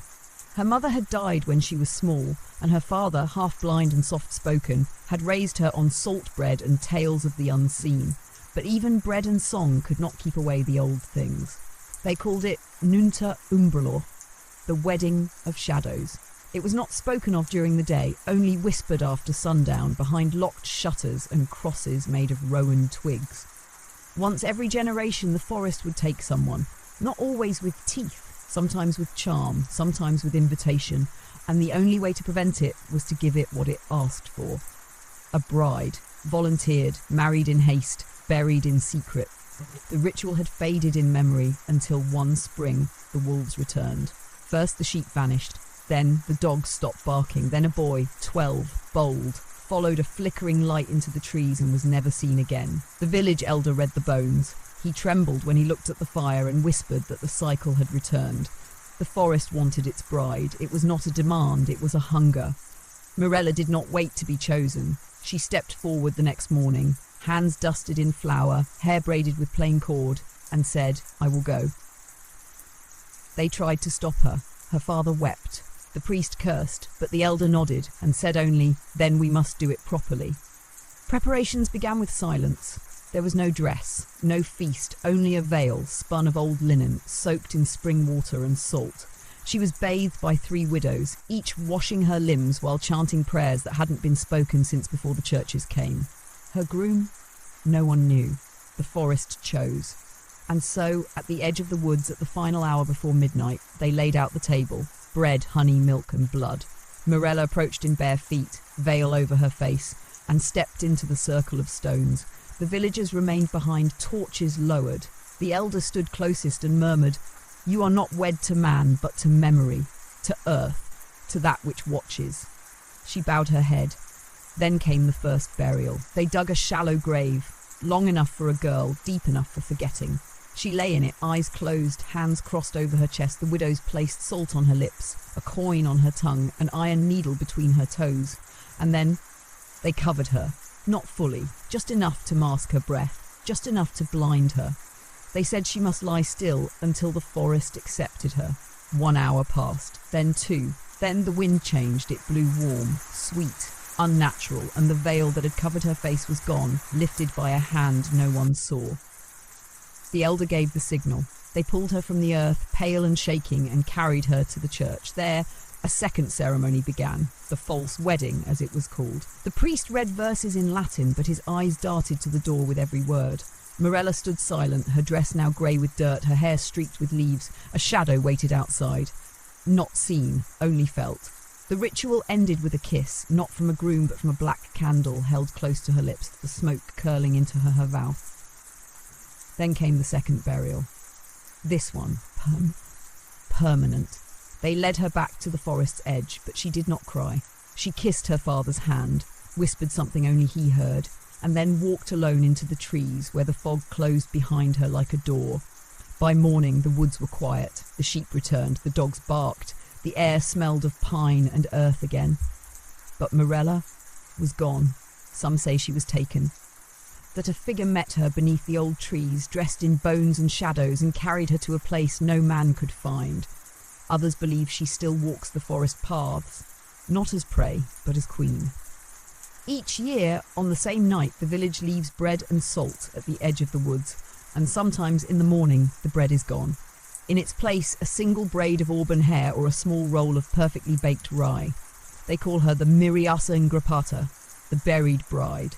Not cursed, not mourned, but remembered. And when the forest grows restless again and the wind carries the scent of old blood and damp moss, the villagers know she is watching. Next, we journey to the opulent courts of Mughal India, where a wedding drenched in saffron and silk was also steeped in betrayal, and where a bride once embroidered her final breath into a tapestry only the emperor would ever see. In the jewelled heart of Mughal India, where marble domes rose like moons above flowing rivers and gardens bloomed with roses even in the dust of war, weddings were orchestrated like celestial alignments, with precision, pageantry and peril. Within the mirrored walls of Lahore's Red Fort, a marriage was prepared that would be recorded in the finest inks and whispered in the darkest corners. The bride was Arzani Banu Begum. She was 17, the favoured niece of a powerful vizier renowned for her voice, said to calm tigers, charm serpents and turn soldiers from mutiny. Her hands were famous across the empire, not for their softness, but for their embroidery. She could stitch stories into silk, tales no ink could carry. Her family was noble, her mind sharp, but it was her beauty that earned the emperor's gaze. Jahangir Shah, son of Akbar, ruler of a fracturing empire, had many wives, many concubines and many enemies. Yet, when he visited Lahore for the spring court, he caught sight of Arzani in the palace gardens, her veil lifted briefly by the breeze as she sang a lullaby to a servant's child. By nightfall, he had ordered the match. It was not a proposal, it was decree. Her uncle wept with pride, her mother wept with fear, but Arzani said only, "I will go where my thread leads." The preparations began with relentless grandeur. Caravans arrived bearing silks from Bukhara, spices from Ceylon, pearls from the coast. The wedding garments were spun from gold-threaded muslin so fine it could pass through a ring. A bridal canopy was carved of sandalwood and scented with jasmine. Her dowry filled 7 lacquered trunks, though none of it, she knew, would protect her. The emperor sent a gift ahead of himself, a white marble inkwell with a lid shaped like a lotus bud. Inside was a note: "A lotus blooms only once. Do not disappoint." The wedding was held under the full moon when the river shimmered like molten glass and fireflies flitted through the palace gardens like stardust. Arzani walked to the inner courtyard on a path strewn with marigolds, escorted by eunuchs in peacock-coloured robes. Her veil was a waterfall of pearls, her wrists heavy with bangles. The emperor waited on a marble dais, his robe stitched with black diamonds, his eyes unreadable. They said the marriage ceremony lasted 9 hours, 9 blessings, 9 recitations, 9 circles around a sacred flame, each verse older than the empire itself. But Arzani spoke no vow, not aloud. She had already begun her wedding gift, a tapestry. During the weeks of preparation, she had demanded one thing, a private chamber, and time to sew. She claimed it was tradition. A bride must weave a token of devotion for her husband, a prayer, a promise. But her fingers wove more than patterns. She stitched her story. Each thread was dipped in scented oil. Each corner told a secret. In the upper left, a garden with a solitary figure kneeling, plucking petals. In the centre, a falcon with outstretched wings, its eyes focused not on prey but on a golden cage. In the bottom right, a river and a woman stepping into it, her veil floating behind her like smoke. The tapestry was folded, perfumed, and placed in a rosewood box. It would not be opened until their wedding night. That evening, after the final blessing, Arzani was led to the emperor's private chambers. The lanterns burned low, musicians played behind silk screens. The room was filled with scent, sandalwood, rose, and something bitter beneath it. Jahangir dismissed the servants. Only Arzani remained. She bowed once, offered the box, and waited. The emperor opened it. He unfolded the tapestry and stared. For a long time, he said nothing. Then, what is this? Arzani raised her eyes. Her voice, when it came, was soft, like the hush of monsoon rain on marble. A map. To where? He asked. She smiled. To the place where I disappear. And then she collapsed. Poison. Stitched into the threads. A rare venom drawn from the petals of nightshade, slow and precise, absorbed through skin, enough to still the heart without marring the body. Her death was soundless. By dawn, it was declared she died from weakness, too delicate to bear the weight of the emperor's love. The empire mourned. 1,000 poems were written. Her body was entombed beneath a lattice of jade, her name carved in 6 languages. But none knew the truth, except Jahangir. He never remarried. He had the tapestry sealed in a golden vault. No one was to speak of her, no songs allowed to carry her name. Yet sometimes, when the moon was full, a single flower would appear in the emperor's chambers, not left by hands, but by silence. A lotus, still closed. They say Arzani's ghost still wanders the palace corridors, not in mourning, but in warning. A bride who would not be claimed, a thread that chose its own path. Next, we sail toward the frozen fjords of eastern Russia, where Cossack tradition mixed with shamanic fear, and where one winter wedding ended with a bride walking barefoot across ice, her footsteps leaving no prints behind. In the wind-battered tundras of eastern Russia, where the trees bowed like penitents under the weight of endless snow and the auroras crackled silently across the night sky, the boundary between the living and the spirit world thinned like frost on glass. There, amid frozen rivers and wolf-haunted steppes, marriage was not merely a joining of 2 hearts. It was a contract witnessed by ancestors and enforced by the land itself. The bride was called Anfisa. She was born during a blizzard so fierce it collapsed half the village of Verkhny Kolm. Her first breath was taken beside a fire that barely clung to life. The midwife marked her with charcoal, a single black line across her forehead, and whispered that she belonged more to the snow than to people. Her people were Cossacks, horsemen, hunters, warriors, but they had long dwelled near the lands of the Evenki shamans. Over generations, custom mingled with legend, and rituals evolved into something older, more dangerous, especially where weddings were concerned. Anfisa grew with the cold in her veins. She rode horses before she could walk, learned to track in silence. Her eyes were pale grey, like a lake frozen under moonlight. Children avoided her. Elders watched her carefully. They said she had konya, the old mark, a thread of power passed down from the shamans who once married sky to soil. When she turned 19, the signs began. First, a reindeer was found dead at the edge of the village, its heart missing, but no blood spilled. Then the snow stopped falling for 7 days, an unnatural pause in winter's breath. And then a dream shared by 3 elders. of a girl in white walking across the ice toward a figure with no face. They understood. The land demanded a wedding, not to appease spirits, not to join families, but to re-bind an old pact, one forgotten during the years of rifle and empire, when men thought themselves above the cold. Anfisa accepted without question. She had known it was coming. She had seen it years ago in a sheet of ice. She began preparing her bridal garments at once, not of lace or velvet, but of fur and bark cloth. Her veil was woven from the hair of her mother and grandmother, mixed with the sinew of elk. Around her neck, a necklace of carved bone, each piece etched with a protective sigil. The groom, there would be none. At least, not one of flesh. The ritual was older than the Tsars, older than the horses. The bride was to be wed to Morza, the frost guardian, the keeper of winter's boundary. If the marriage was not made, it was believed, the ice would grow cruel, crops would fail, the wolves would come closer, and the dead would not stay buried. The wedding was held on the night of still winds, a date known only to the eldest shaman, when not even the trees moved. Anfisa walked alone across the frozen river. The village stood at a distance, watching, but none followed. She wore no shoes. Her feet, wrapped in cloth and salt, touched the ice as though it were warm. In the centre of the river, where the ice was thinnest, a post had been erected, a single blackened pine trunk, charred by lightning, adorned with feathers and iron bells. There she stood. The wind ceased, the air thickened, and the shaman began to chant. His voice cracked like dry branches, echoing across the water. With each word, Anfisa shed a layer, not of clothing, but of name, of memory. She let go of her father's house, her childhood, her tongue. She opened her arms. The ground beneath her moaned. A great silence followed, and then frost bloomed up from her feet.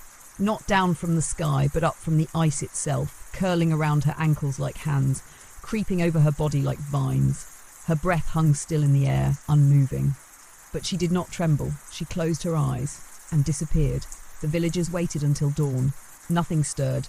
No print remained on the ice. No garment. No scent. Only a ring of perfectly clear, untouched frost, shaped like a spiral. The winter that followed was the gentlest in memory. The ice melted on time. The elk returned in herds. No wolves howled within earshot of the village that year. They called her Nevesta Sneshnik Tene, the bride of snow shadows. Each winter since, when the cold grows sharpest, the people of Verkney Colm leave a cup of milk and a bone comb at the river's edge. And sometimes come morning, the milk is gone. The comb is wet. And in the tree line, a figure stands watching, draped in fur, veiled in frost, with hair like wind-blown ash. She never speaks. But the cold, for now, remains merciful. Next, we drift south into the arid plains of North Africa, where a desert tribe once sealed a marriage beneath a lunar eclipse, and where the bride, hidden behind blue cloth and silence, carried a secret that would change the fate of a caravan empire. Beneath the breathless skies of the Sahara, where the dunes moved like living creatures and the wind whispered in ancient tongues, there was once a tribe that carved its life from salt, stars, and silence. They were the Keltamashek, known to outsiders as the Tuareg, nomads who veiled their men in indigo and taught their daughters the language of the desert long before they could walk. In the heart of their territory, on the southern bend of an invisible trade route, a wedding was prepared beneath the shadow of a blood moon. It was to be a union of tribes, two mighty clans whose caravans could span the horizon and whose disputes, if left unresolved, might fracture the region for generations. The bride was Tinhinan al-Azra. She was 17, and though her face had never been seen by anyone outside her family, songs were already sung of her. They called her the girl who tamed the sand wolves, she who walks in silence. It was said she had been born during a lunar eclipse, the same one that would return on her wedding night, and that her first cry had caused the desert wind to change direction. Her father was the chief of the Azra clan, traders of silver, salt, and secrets. Her mother, long dead, had been of the Idan, a tribe of whisperers, known for women who bore visions in their sleep and never left footprints in the dunes. The groom was from the Asamar tribe. Amar Talut, the Sand Prince, son of the largest camel fleet in the Western Sahara. He was bold, proud, and known for his unmatched skill with a takuba blade. He had never seen his bride, nor had she seen him. This, too, was tradition. For among the Tamashek, Mystery was not fear, it was reverence. The wedding was to take place at a meeting point known only by stars, where 3 oases met, and where the desert itself was said to sleep. The journey began 2 weeks before the eclipse. Tin Hinan rode beneath a silk canopy on a white dromedary, her eyes veiled in blue, her lips stained with crushed dates and henna. With her travelled 5 women, poets, singers, midwives, each sworn to silence until the hour of the binding. No drums, no trumpets, only the hush of hooves on sand. On the eve of the wedding, the 2 caravans arrived from opposite horizons. Tents of indigo and gold were raised, their sides open to the breeze. A single carpet, wide as a river, was rolled between them, uniting the families under one sky, and above them the moon began to darken. The ceremony began at dusk. First, the offerings. Both families brought gifts not for each other, but for the desert. Slabs of salt, ivory combs, carved bowls of rainwater, and pages of poetry written on stretched hide. These were buried in the sand beneath the joining tent, so the earth would remember the vow. Next came the test. Tin Hinan and Amar were to sit in silence, back to back, a thin veil draped between them. They would each write a single verse, a promise, a truth, without knowing the other's words. Their verses would be read aloud by a griot, and if the lines echoed in meaning or form, it would be taken as a sign. The gods of sand had blessed the bond. Amar wrote, "If the wind carries your name, I will follow it beyond the end of shade." Tin Hinan wrote, "If your shadow forgets the way home, I will carry it in my footsteps." The griot said nothing at first, then he nodded, and the people wept. It was time. The bride was led to a tent of palm mats woven with silver thread, her hands dusted with powdered amber. She sat on the wedding cushion, shaped like a crescent moon, and waited. The groom entered alone. No words were spoken. He reached to lift her veil, as custom allowed on the night of union, but her hand rose first. She stopped him, and then in a voice that carried like wind over dunes, she said, "I am not what they told you. I do not come empty." From beneath her robe, she drew a cloth bundle. Inside, a child, a girl, perhaps 3 months old. Gasps rippled outside the tent.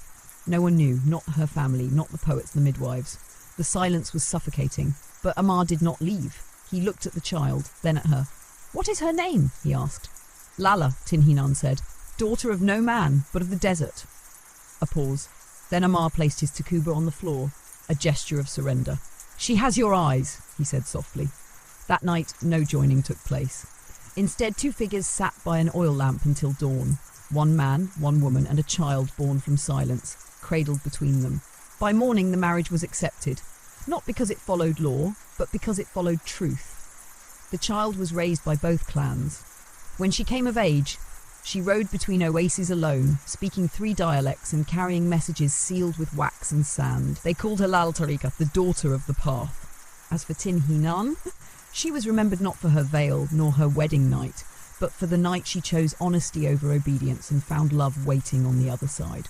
To this day, on the eve of eclipses, Tuareg brides are gifted a silver ring carved with a crescent and a cradle. Not to mind them, even in the harshest desert, there is room for both truth and tenderness. Next, we venture to the windswept cliffs of Gaelic Ireland, where a wedding forged during war was carried out among ruins, and a bride's lullaby became a curse that echoed through generations. On the wind-ravaged cliffs of western Eerie, where waves shattered themselves against jagged stone and crows circled over half-buried cairns, a wedding was once held not in celebration, but in defiance. Among the crumbling towers of a ruined abbey, beneath a sky the colour of bruised slate, 2 clans laid down their swords for a single night. And a bride sang a lullaby that would never be forgotten. Her name was Fionnuala ní Braunain. She was of the Sea People, the O'Brien who fished the grey coast and buried their dead facing the tide. Her mother had drowned before Fionnuala's 2nd year. Her father was a chieftain who made oaths with salt water still in his beard. And Fionnuala herself was a child of contradictions, wild-haired, storm-eyed, and known for singing to stones that answered her in echo. The groom was Tafn og Cathasai, a war-born son of the Midlands raised on bog and blade. His family had been in feud with Fionnuala's for 2 generations. Blood had darkened rivers, livestock stolen, brothers slain on Beltane. Yet as famine crept across the hills and English lords tightened their hold, A fragile peace was offered, not in treaty, but in marriage, a union between Fionnuala and Tadhg to bind two proud clans and slow the bleeding. She was 17, he 25. They had never met. The ceremony was set for Samhain, the end of the harvest, when the veil between worlds thinned and ghosts were said to walk with the living. The chosen site was the ruins of Sildarbrach, an abbey once dedicated to the Virgin, now overgrown with ivy and silent crows. The roof had long since fallen, the stones black with moss. No priest would attend. So the Drew was called, an old hedgeman who lived in the woods beyond the known trails, who spoke in riddles and wore the antlers of a stag. He arrived at dusk, and the rites began. The two families stood on opposite sides of the nave, still separated by generations of blood and grief. Between them a shallow grave had been dug, symbolic, they said. Into it, both the bride and groom would drop something. Not gold, not bread, but a piece of pain. Tadhg dropped his dagger, the one his brother had carried into the O'Brien lands and never returned with. Fionnuala dropped a lock of her own hair, sheared not with scissors, but with a stone shard pulled from her mother's comb, broken on the night she drowned. The Drew covered the grave with ash and spoke, "That which is buried may not rise, that which is joined may not divide." The oath was spoken in the old tongue, and sealed with mead passed from antler horn to stone cup. There was no feast, only fire, and then the song. As the wind howled through the broken arches, Fionnuala stepped forward and sang, not a bridal song, but a lullaby, one older than even the ruins. Her voice was low, almost a whisper, a tune carried not to the living but to those just beyond reach. The words spoke of longing, of seafoam and nettles, of eyes that never closed, even in death. It was said that when she sang, the birds went still, even the crows, and when she finished, no one applauded. The Drew nodded, the wind shifted, and the marriage was declared. But the night was not yet done. As custom dictated, the newlyweds were to spend their first hours not in bed, but among the dead, walking the abbey grounds, barefoot, in silence. It was meant to humble, to remind them of their place beneath the stars. They walked together, steps slow, only the rustle of her wool and the scrape of his boots against stone. She did not take his hand. He did not offer it.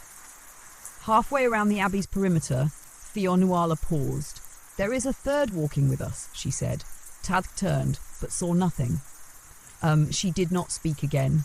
By morning, frost had gathered on the stones. Fionnuala had vanished. The bed had not been touched, the fire unburnt. No footsteps in the dew. Only a single crow feather placed carefully on the windowsill. Tadhg searched for her for days, then weeks. He questioned the Drew, who only smiled and said, "Some brides walk further than the world." The O'Brien blamed the Orcathasaig. The Orcathasaig swore innocence. The fragile peace shattered once more. But Tadhg never remarried. Each Samhain he returned to Sildarbrach and sat by the grave they had filled with grief. And there he listened, not for footsteps, but for her lullaby. Some say she had never been mortal, that she had been born of Selkie blood, a sea spirit meant to bind peace for one night before returning to tide and stone. Others say she walked into the mist to end a curse, her own or her family's, and became part of the wind that tears through the cliffs to this day. And yet her song remains. Mothers in the West still sing it to restless babes, though none remember the words exactly. Only the rhythm, the hush of the tide, the promise of love bound not in silk or scripture, but in sacrifice. Next we journey to a castle atop the Black Forest of Germany, where a nobleman's wedding was held behind sealed doors, and where the guests were never seen again, save for the bride who walked out alone at dawn, her hands soaked in red. In the dense, brooding heart of the Schwarzwald, the Black Forest of Germany, where pine trees climbed endlessly into a sky of iron and moss, crept like secrets over stone, there stood once a castle known only as Grauhügel. Shrouded in fog and legend, it sat perched on a crag above the river Kinzig. Unreachable for most of the year, save by a narrow path that twisted like a serpent through the forest's breathless gloom. It was said that the castle's stones had been quarried from a cursed hill, and that wolves howled not at the moon, but at the memories trapped in its cellars. In the winter of 1612, a wedding was held there. The groom, Baron Matthias von Eltz, a widower twice over before the age of 35, wealthy, reclusive. His estate stretched across valleys of ash trees and ancient vineyards, but he had not been seen in court for nearly a decade. It was whispered that his first wife had fallen from the castle tower on a storm-slicked night, and the second had wasted away within a year of their vows, her last words scribbled in charcoal across her bed frame. The bride, Liesel Korber, a merchant's daughter from Freiburg. Young, composed, chosen, it was said, not for bloodline or dowry, but because she resembled someone the Baron had once painted, a portrait that hung in the west wing of Grauhügel, always covered. Never spoken of. She was 17. When the Baron's carriage arrived to fetch her, drawn by 4 black horses with eyes like polished coal, her father tried to speak, but the driver handed him a purse of silver so heavy it bent the table, and he said nothing more. The wedding was set for the winter solstice, the longest night of the year. Guests were invited from neighbouring baronies, but few accepted. Those who did were lured by curiosity, or gold, or something harder to name. They arrived by torchlight, cloaked, gloved, eyes wide at the scale of the castle. Inside, the air was cold despite the roaring hearths. Tapestries hung like draped skins. A harp played, though no musician was ever seen. Liesel said little during the feast. She wore a gown of dark green velvet, her hair braided with black pearls. Her eyes, they said, did not reflect the firelight. Baron Matthias raised a toast only once. "To endings," he said, and drank deeply. Then came the vows. Spoken not in Latin nor German, but in an older tongue, one recorded only in fragments, scratched into the lintels of pre-Christian chapels, whispered among the gravekeepers of the forest. The priest was not a priest. His robes bore no cross. He bore no eyes. The ceremony was brief. The guests clapped politely, and then the doors of the great hall were sealed, bolted from the inside. All through the night, the castle echoed with sounds that did not match the revelry one would expect. No dancing, no music, only footsteps, strange whispers, and the sudden extinguishing of candles one by one. And just before dawn, silence. When the village woodcutters came up the path that morning, summoned by a servant who had fled screaming into the trees at first light, they found the great doors open. Inside, cold ashes. The banquet hall was still set, though the tables strewn with untouched food now dusted with frost. But the guests were gone. No footprints in the snow, no blood, no broken glass. Just Liesel. She sat at the head of the table, wearing her wedding gown, now damp and dark at the hem.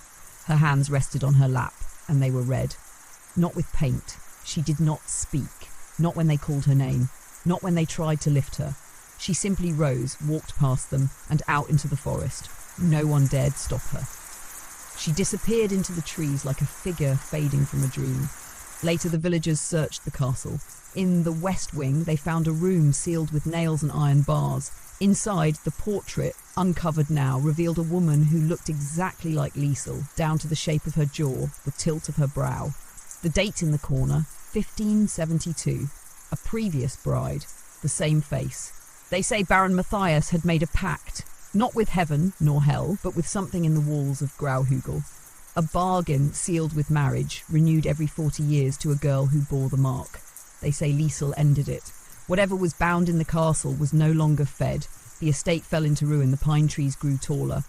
And in the forest beyond the Kinzig, travellers sometimes hear footsteps on frost, not beside them but behind, slow, even, as if a bride in velvet still walks the edge of memory, alone, but free. Next, we descend into the golden sands of ancient Egypt, where a pharaoh's daughter was promised to the god of the Nile, and where a wedding procession turned funeral, ending in a tomb carved with vows that never faded.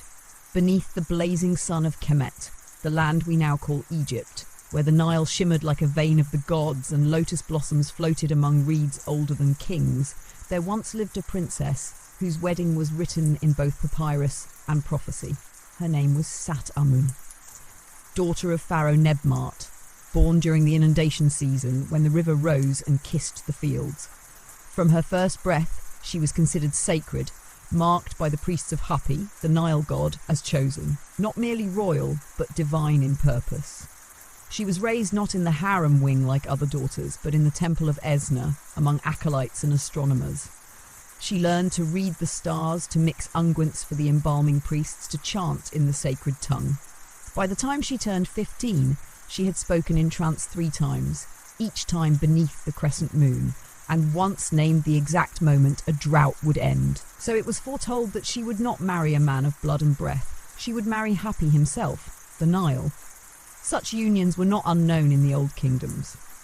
When drought threatened or political unrest stirred, the temple priests would declare a god's bride, a ritual marriage to a deity meant to restore harmony and ensure the continued favour of the gods. Sat Amun's wedding would be the grandest in living memory. It began in Thebes, under the shadow of the colossal pylons of Karnak.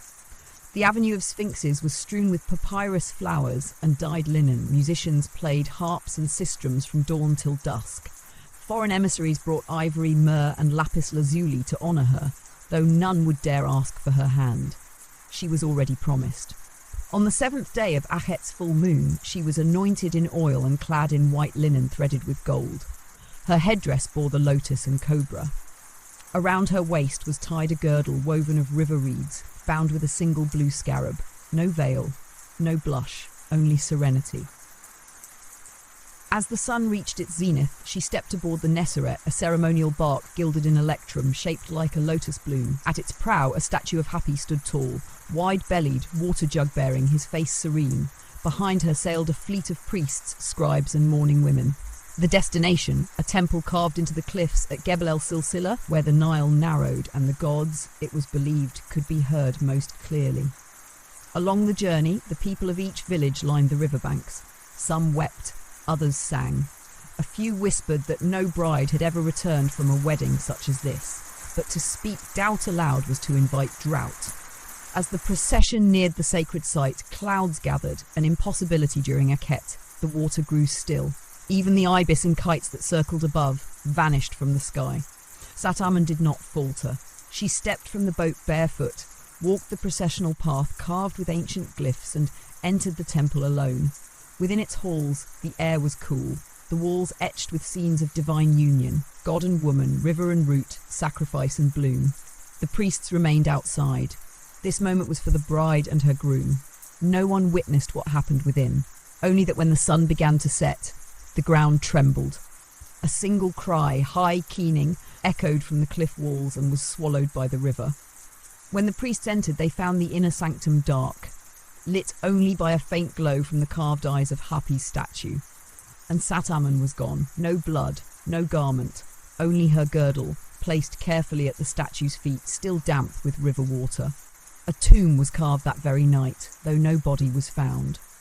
Within its chamber, beneath painted ceilings of stars and water lilies, the walls bore a single inscription. I am the vessel, I am the vow. What I gave completely. What I am now flows eternal. The Nile rose early that year, and high. The harvest overflowed, the drought was forgotten, but her name was not. Each year, on the 7th day of the flood season's full moon, the temple maidens of Esna cast a white lotus into the river. Some say it floats upstream against the current toward the cliffs of Silsila. Others claim to have seen a woman in white standing knee-deep in the water at dawn, her eyes closed, her lips moving in silent prayer. She does not look back. She is not a ghost. She is a bride still walking toward her groom, and the Nile remembers. Next, we turn to the high plateaus of the Andes, where a wedding was decreed by the stars and sealed in silence atop a sacred mountain, and where the bride, chosen by the sun, left behind only footprints carved into stone. High in the rarefied breath of the Andes, where clouds cling to peaks like ancestral spirits and stone terraces hang like stairways to the sun, a wedding once took place so steeped in myth that its echoes still ripple across the mountains. It was a union written not by hand but by stars and fulfilled in silence. The bride was known as Ilari Wara. Her name meant morning star in Quechua, and she was believed to have been born at the exact moment the planet Venus first rose after months of darkness, a celestial omen the Inca priests marked with offerings and fire. She was found swaddled in a shawl of llama wool on the temple steps of Coricancha, with a tiny golden sun amulet clutched in her palm. No one claimed her. The priests declared her sent by Inti, the sun god himself, and she was raised within the temple walls, bathed in sunlight, forbidden shadow. Her feet never touched bare earth. Her food came only from sacred plots. She was not spoken to directly unless in prayer. At 13, the omens intensified. Flames danced without wind. A solar eclipse darkened the festival of Remi. A high priest fell into trance and upon waking wept at the sight of Ilari's face. The emperor, Sapa Inca Tupac Yupanqui, was summoned. After gazing upon her, he declared she was to become the chosen bride of Inti, a Yusta Sumak, wed not to man, but to the sun. Such unions had occurred before, though rarely. The chosen brides were revered, secluded, transformed into living vessels of divine will. Their fate was not death, but transcendence. They would enter the sacred silence of the mountain, never to return. The wedding was to take place on Apu Salkantai, the sacred mountain believed to touch the heavens, a god in its own right. There, a ceremony would be held on a flat terrace carved from the living rock, facing east, where the first light of dawn could fall upon her untouched brow. Ilari said nothing when told. She only bowed and returned to her weaving. Preparations began in Cusco. A golden litter was crafted for her journey, shaped like the rising sun. 12 Atlas, virgins of the sun, were chosen to walk with her, each cloaked in white and silver, each sworn to silence. A single white llama would be sacrificed at the mountain's base. Her ceremonial dress was woven from vicuña fibre so fine it seemed like mist, threaded with sunstones and feathers from the scarlet tanaga. They departed at moonrise. The path to Apu Salkantai was treacherous, steep, thin, winding through valleys where the air whispered in tongues none could understand. Along the way, people knelt as the procession passed, averting their gaze. It was said that to look upon a sunbride during her final walk could burn a man's luck for 100 harvests. At the mountain's base, the high priest performed rites, murmuring blessings into the air, into the soil, into her very breath. The white llama was offered. The sun rose red. Ilari was silent. On the 7th day, they reached the summit terrace. There, amid the cold so pure it rang like glass, a stone slab had been prepared, not for sacrifice, not for death, but for joining. Ilari stepped onto it barefoot. The first light of dawn struck her face. She raised her arms, the wind ceased. Even the condors circled lower, wings still. No blood was spilled, no vows were spoken, only silence. And when the light fully crowned her brow, she vanished. Not in death, not in disappearance, but in absence so complete it left no echo. The priests fell to their knees. The Atlas wept without sound. The litter was carried empty.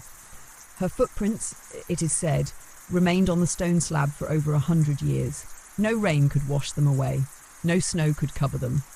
Even today, climbers whisper of finding them, shallow impressions of bare feet carved into the rock, leading not down the mountain, but toward the sky.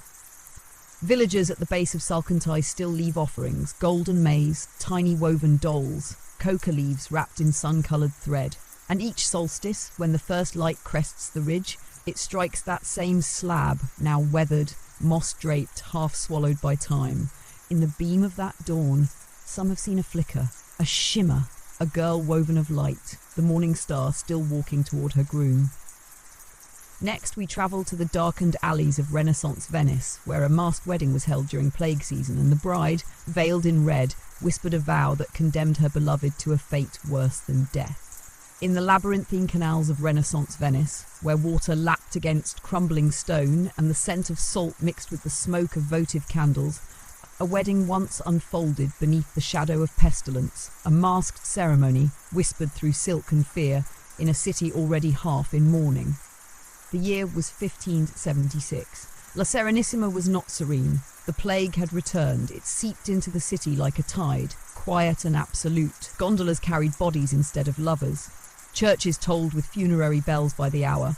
Masks became necessities, not ornaments, long-beaked, pale-eyed, stuffed with herbs to guard against the breath of death. In this silenced world, love should not have stirred, but it did. The bride was Contessa Elena de Morosini. Daughter of the Doge's closest advisor, she had lived much of her life behind curtained balconies and gilded doors. Known for her intelligence, her restraint, and a voice like a bell rung in fog. She had been promised since childhood to a nobleman twice her age, a merchant of ships and spices whose fortune had bought his seat among the Council of Ten. But Elena's heart had drifted elsewhere, to Matteo Bardi, a physician's apprentice, poor, unremarkable in name, but unforgettable in presence. They met when he was summoned to the palazzo to tend to her cousin, stricken with fever. Elena, curious, had spoken to him through her veil. He answered her in poetry, not medicine. Their meetings multiplied in secret, by candlelight, by confession booth, by mirror reflection. When the plague tightened its grip, the wedding to her betrothed was hastily moved forward, the Doge demanding appearances be maintained, even as bodies piled beneath bridges. The ceremony would be masked, as all gatherings now were, held not in a church, but in the basilica's private chapel, sealed, sanctified, and secret. But Elena had made another plan.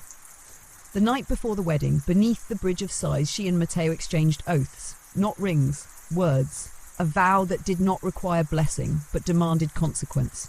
She would marry, but not her suitor, and not within the eyes of the state. She would marry beneath the veil of red. In Venice, red was the colour of quarantine, of warning, of blood and forbidden fire. To wear it at a wedding was unthinkable, which is why she wore it. The guests arrived in mourning attire, masked and silent. The air reeked of incense and vinegar-soaked cloths. At the altar stood her intended, rich, rotund, coughing faintly, unaware. When the bride entered, gasps echoed behind lace. Her gown was crimson, not wine, not rust, but red, the shade of fresh fever. Her veil, red lace, her gloves, red silk. The priest hesitated. The Doge rose from his pew, but Elena lifted her hand and spoke. "Only once. I am already wed." Then turned to Matteo, standing in the shadows of the chapel's choir, masked in a physician's beak, his hands trembling. The guests did not understand. The Doge shouted for guards, but it was too late. Elena removed her glove, revealing a symbol etched into her palm, a circle of thorns inked in ash, a pact made beneath the full moon, binding not by law, but by ancient rite. One practiced in whispers by plague widows and mask makers, one that cursed unions made in dishonour. She touched her would-be groom's face, and he fell, not dead, but silent, his eyes open, his body still, frozen as if caught between heartbeats. The plague did not claim him. Her vow did. Matteo ran to her, but as he did, Elena swayed. Her breath faltered. She smiled. "My vow," she whispered, "was not free." And then she collapsed into his arms. By morning, the chapel was sealed. The city, already drowning in death, said nothing of the red bride, but stories bloomed like mould in the alleys. That on nights when the plague returns and the fog clings low to the canals, a gondola draped in crimson floats silently past the Doge's palace. Inside, a bride in red and a man in black, never touching, forever bound. In Venice were meant to hide, but some were meant to remember. Next, we journey to the frozen villages of northern Mongolia, where a wedding was held between a girl and a dying warrior spirit, and where the bride, on the morning after, woke with a blade in her hand and a scar that was not her own. In the endless sweep of the Mongolian steppe, where snow falls not in flakes but in silence, and the wind carries tales older than the sky itself, there lived a girl named Eerie. She belonged to the Tsartan, reindeer herders, who moved with the seasons and spoke to their ancestors through fire, through drums, through dreams. It was in the harshest winter of her lifetime, the winter when wolves circled even at midday and reindeer refused to give milk, that Erdine's name was spoken by the shaman, not in blessing, in summoning for a wedding, but not to a man, to a spirit. The story had long existed among her people, that once every 7 generations the soul of a great warrior would return to the earth, not to be reborn, but to be remembered. His spirit, restless and wrathful, needed to be given form, given voice, and it could only be calmed, only anchored by a bride. Not just any girl, a seer daughter, born under the northern lights, whose dreams bled into waking. Erdiene was that girl. She had always known it. From the age of 5, she'd heard the voice in her sleep, not cruel, but cold, a voice that asked not to be loved, but to be remembered. A voice that said, "When I return, you will carry my blade." And now the signs had come. 3 wolves dead at the edge of the winter camp. No wounds, no blood. The shaman's fire refusing to light. A carved antler found in Erdine's bedding, etched with a name none could read. The clan gathered beneath the shadow of the mountain they called Bokin Ul, the mountain of binding.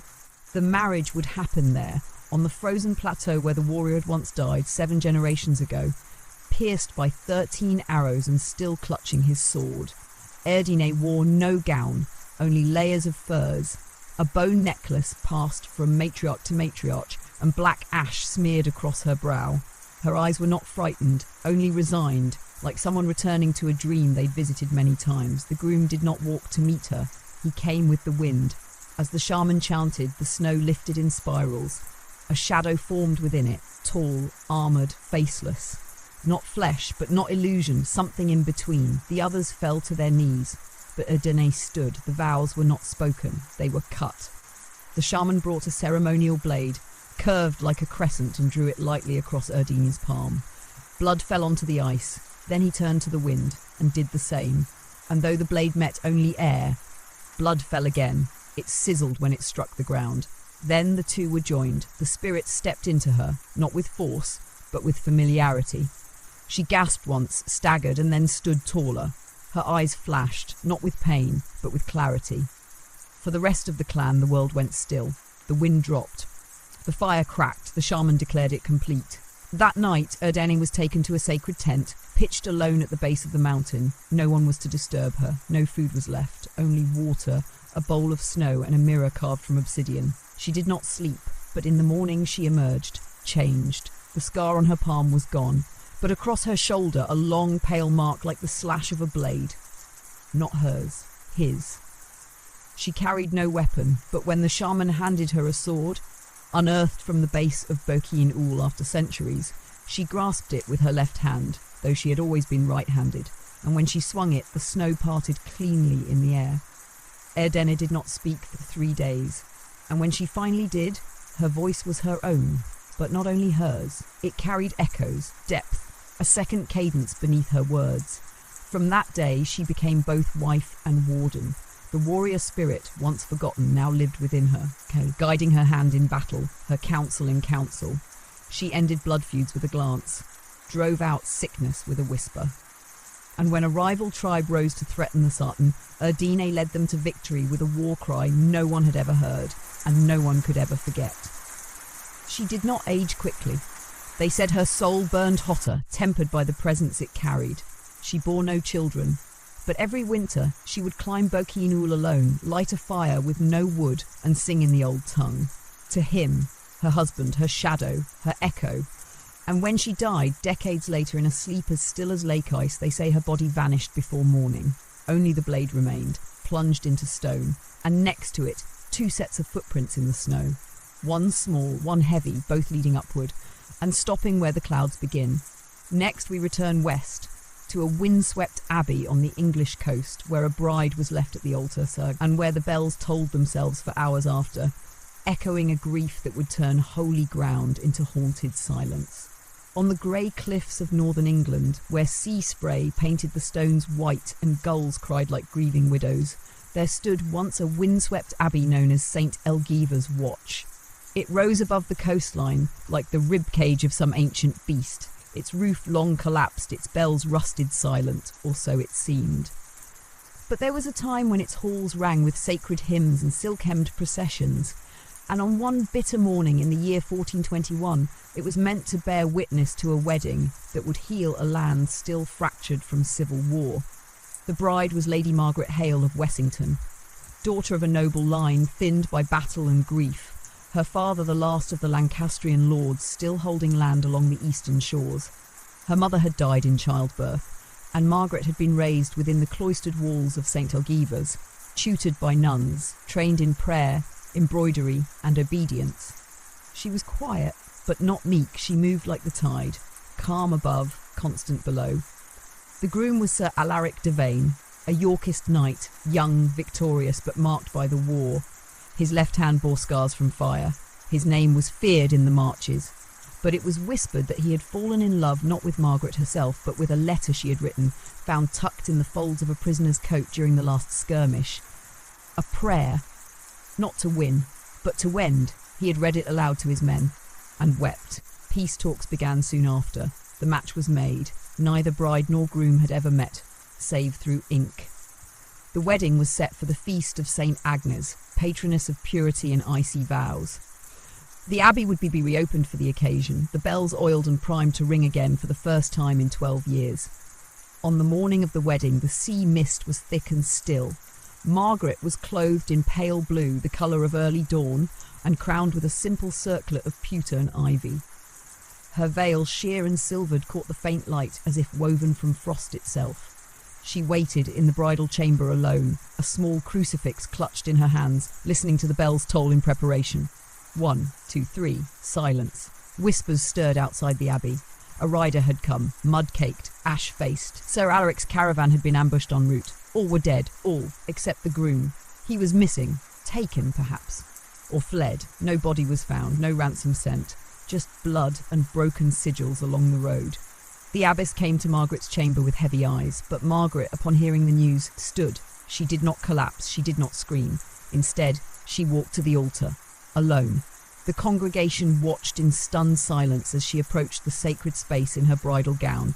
Veil trailing like fog behind her, she knelt and took her vows. To no one. She pledged herself not to God, not to vengeance, but to waiting. I will not marry death, she said, but I will listen for him if he speaks. She lit a single candle and placed it on the altar. The ceremony ended not with an embrace, but with stillness. As the congregation filed out, the first bell, silent for over a decade, rang on its own, then another. They rang for an hour, no hands upon the rope, no wind, no explanation. Afterward, Margaret refused to return to her family estate. She remained at St. Elgiva's, occupying the old watchtower overlooking the cliffs. Each day she would walk the abbey grounds, sometimes in her wedding dress, now faded to ghost grey, sometimes barefoot, always silent. Years passed. The war ended, new kings ruled. But Margaret remained, and every year on the eve of St. Agnes the bells would toll themselves, always at the same hour. No wind, no hands, just sound. It became known as the bride's toll. Some believed it was her sorrow. Others said Alaric had returned, wounded beyond recognition, and lived out his days as one of the abbey's silent monks, watching her from afar, never daring to speak. When Margaret died at the age of 47, she was buried beneath the altar. They found her veil still folded at her bedside, and next to it a letter. The ink long faded, but 2 words remained: I came.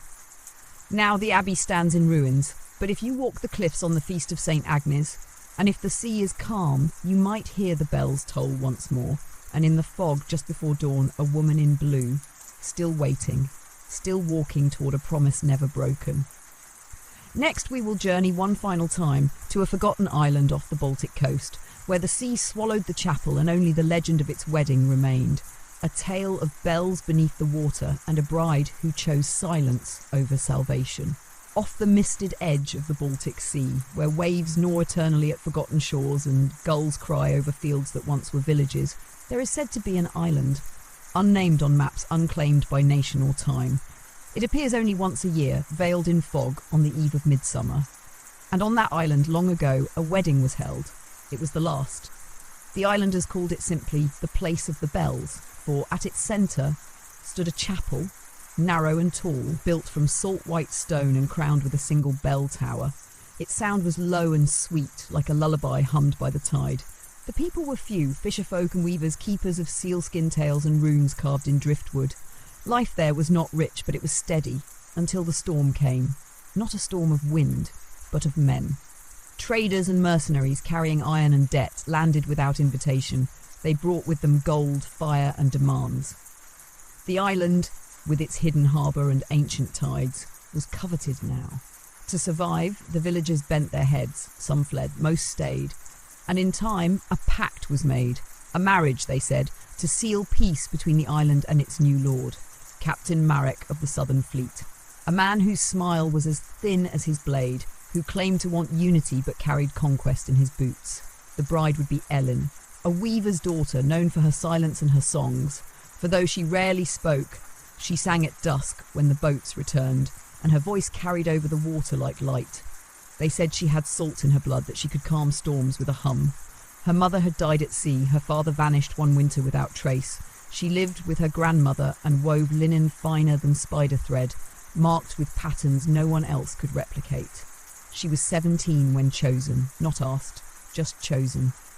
When told, Elin made no sound.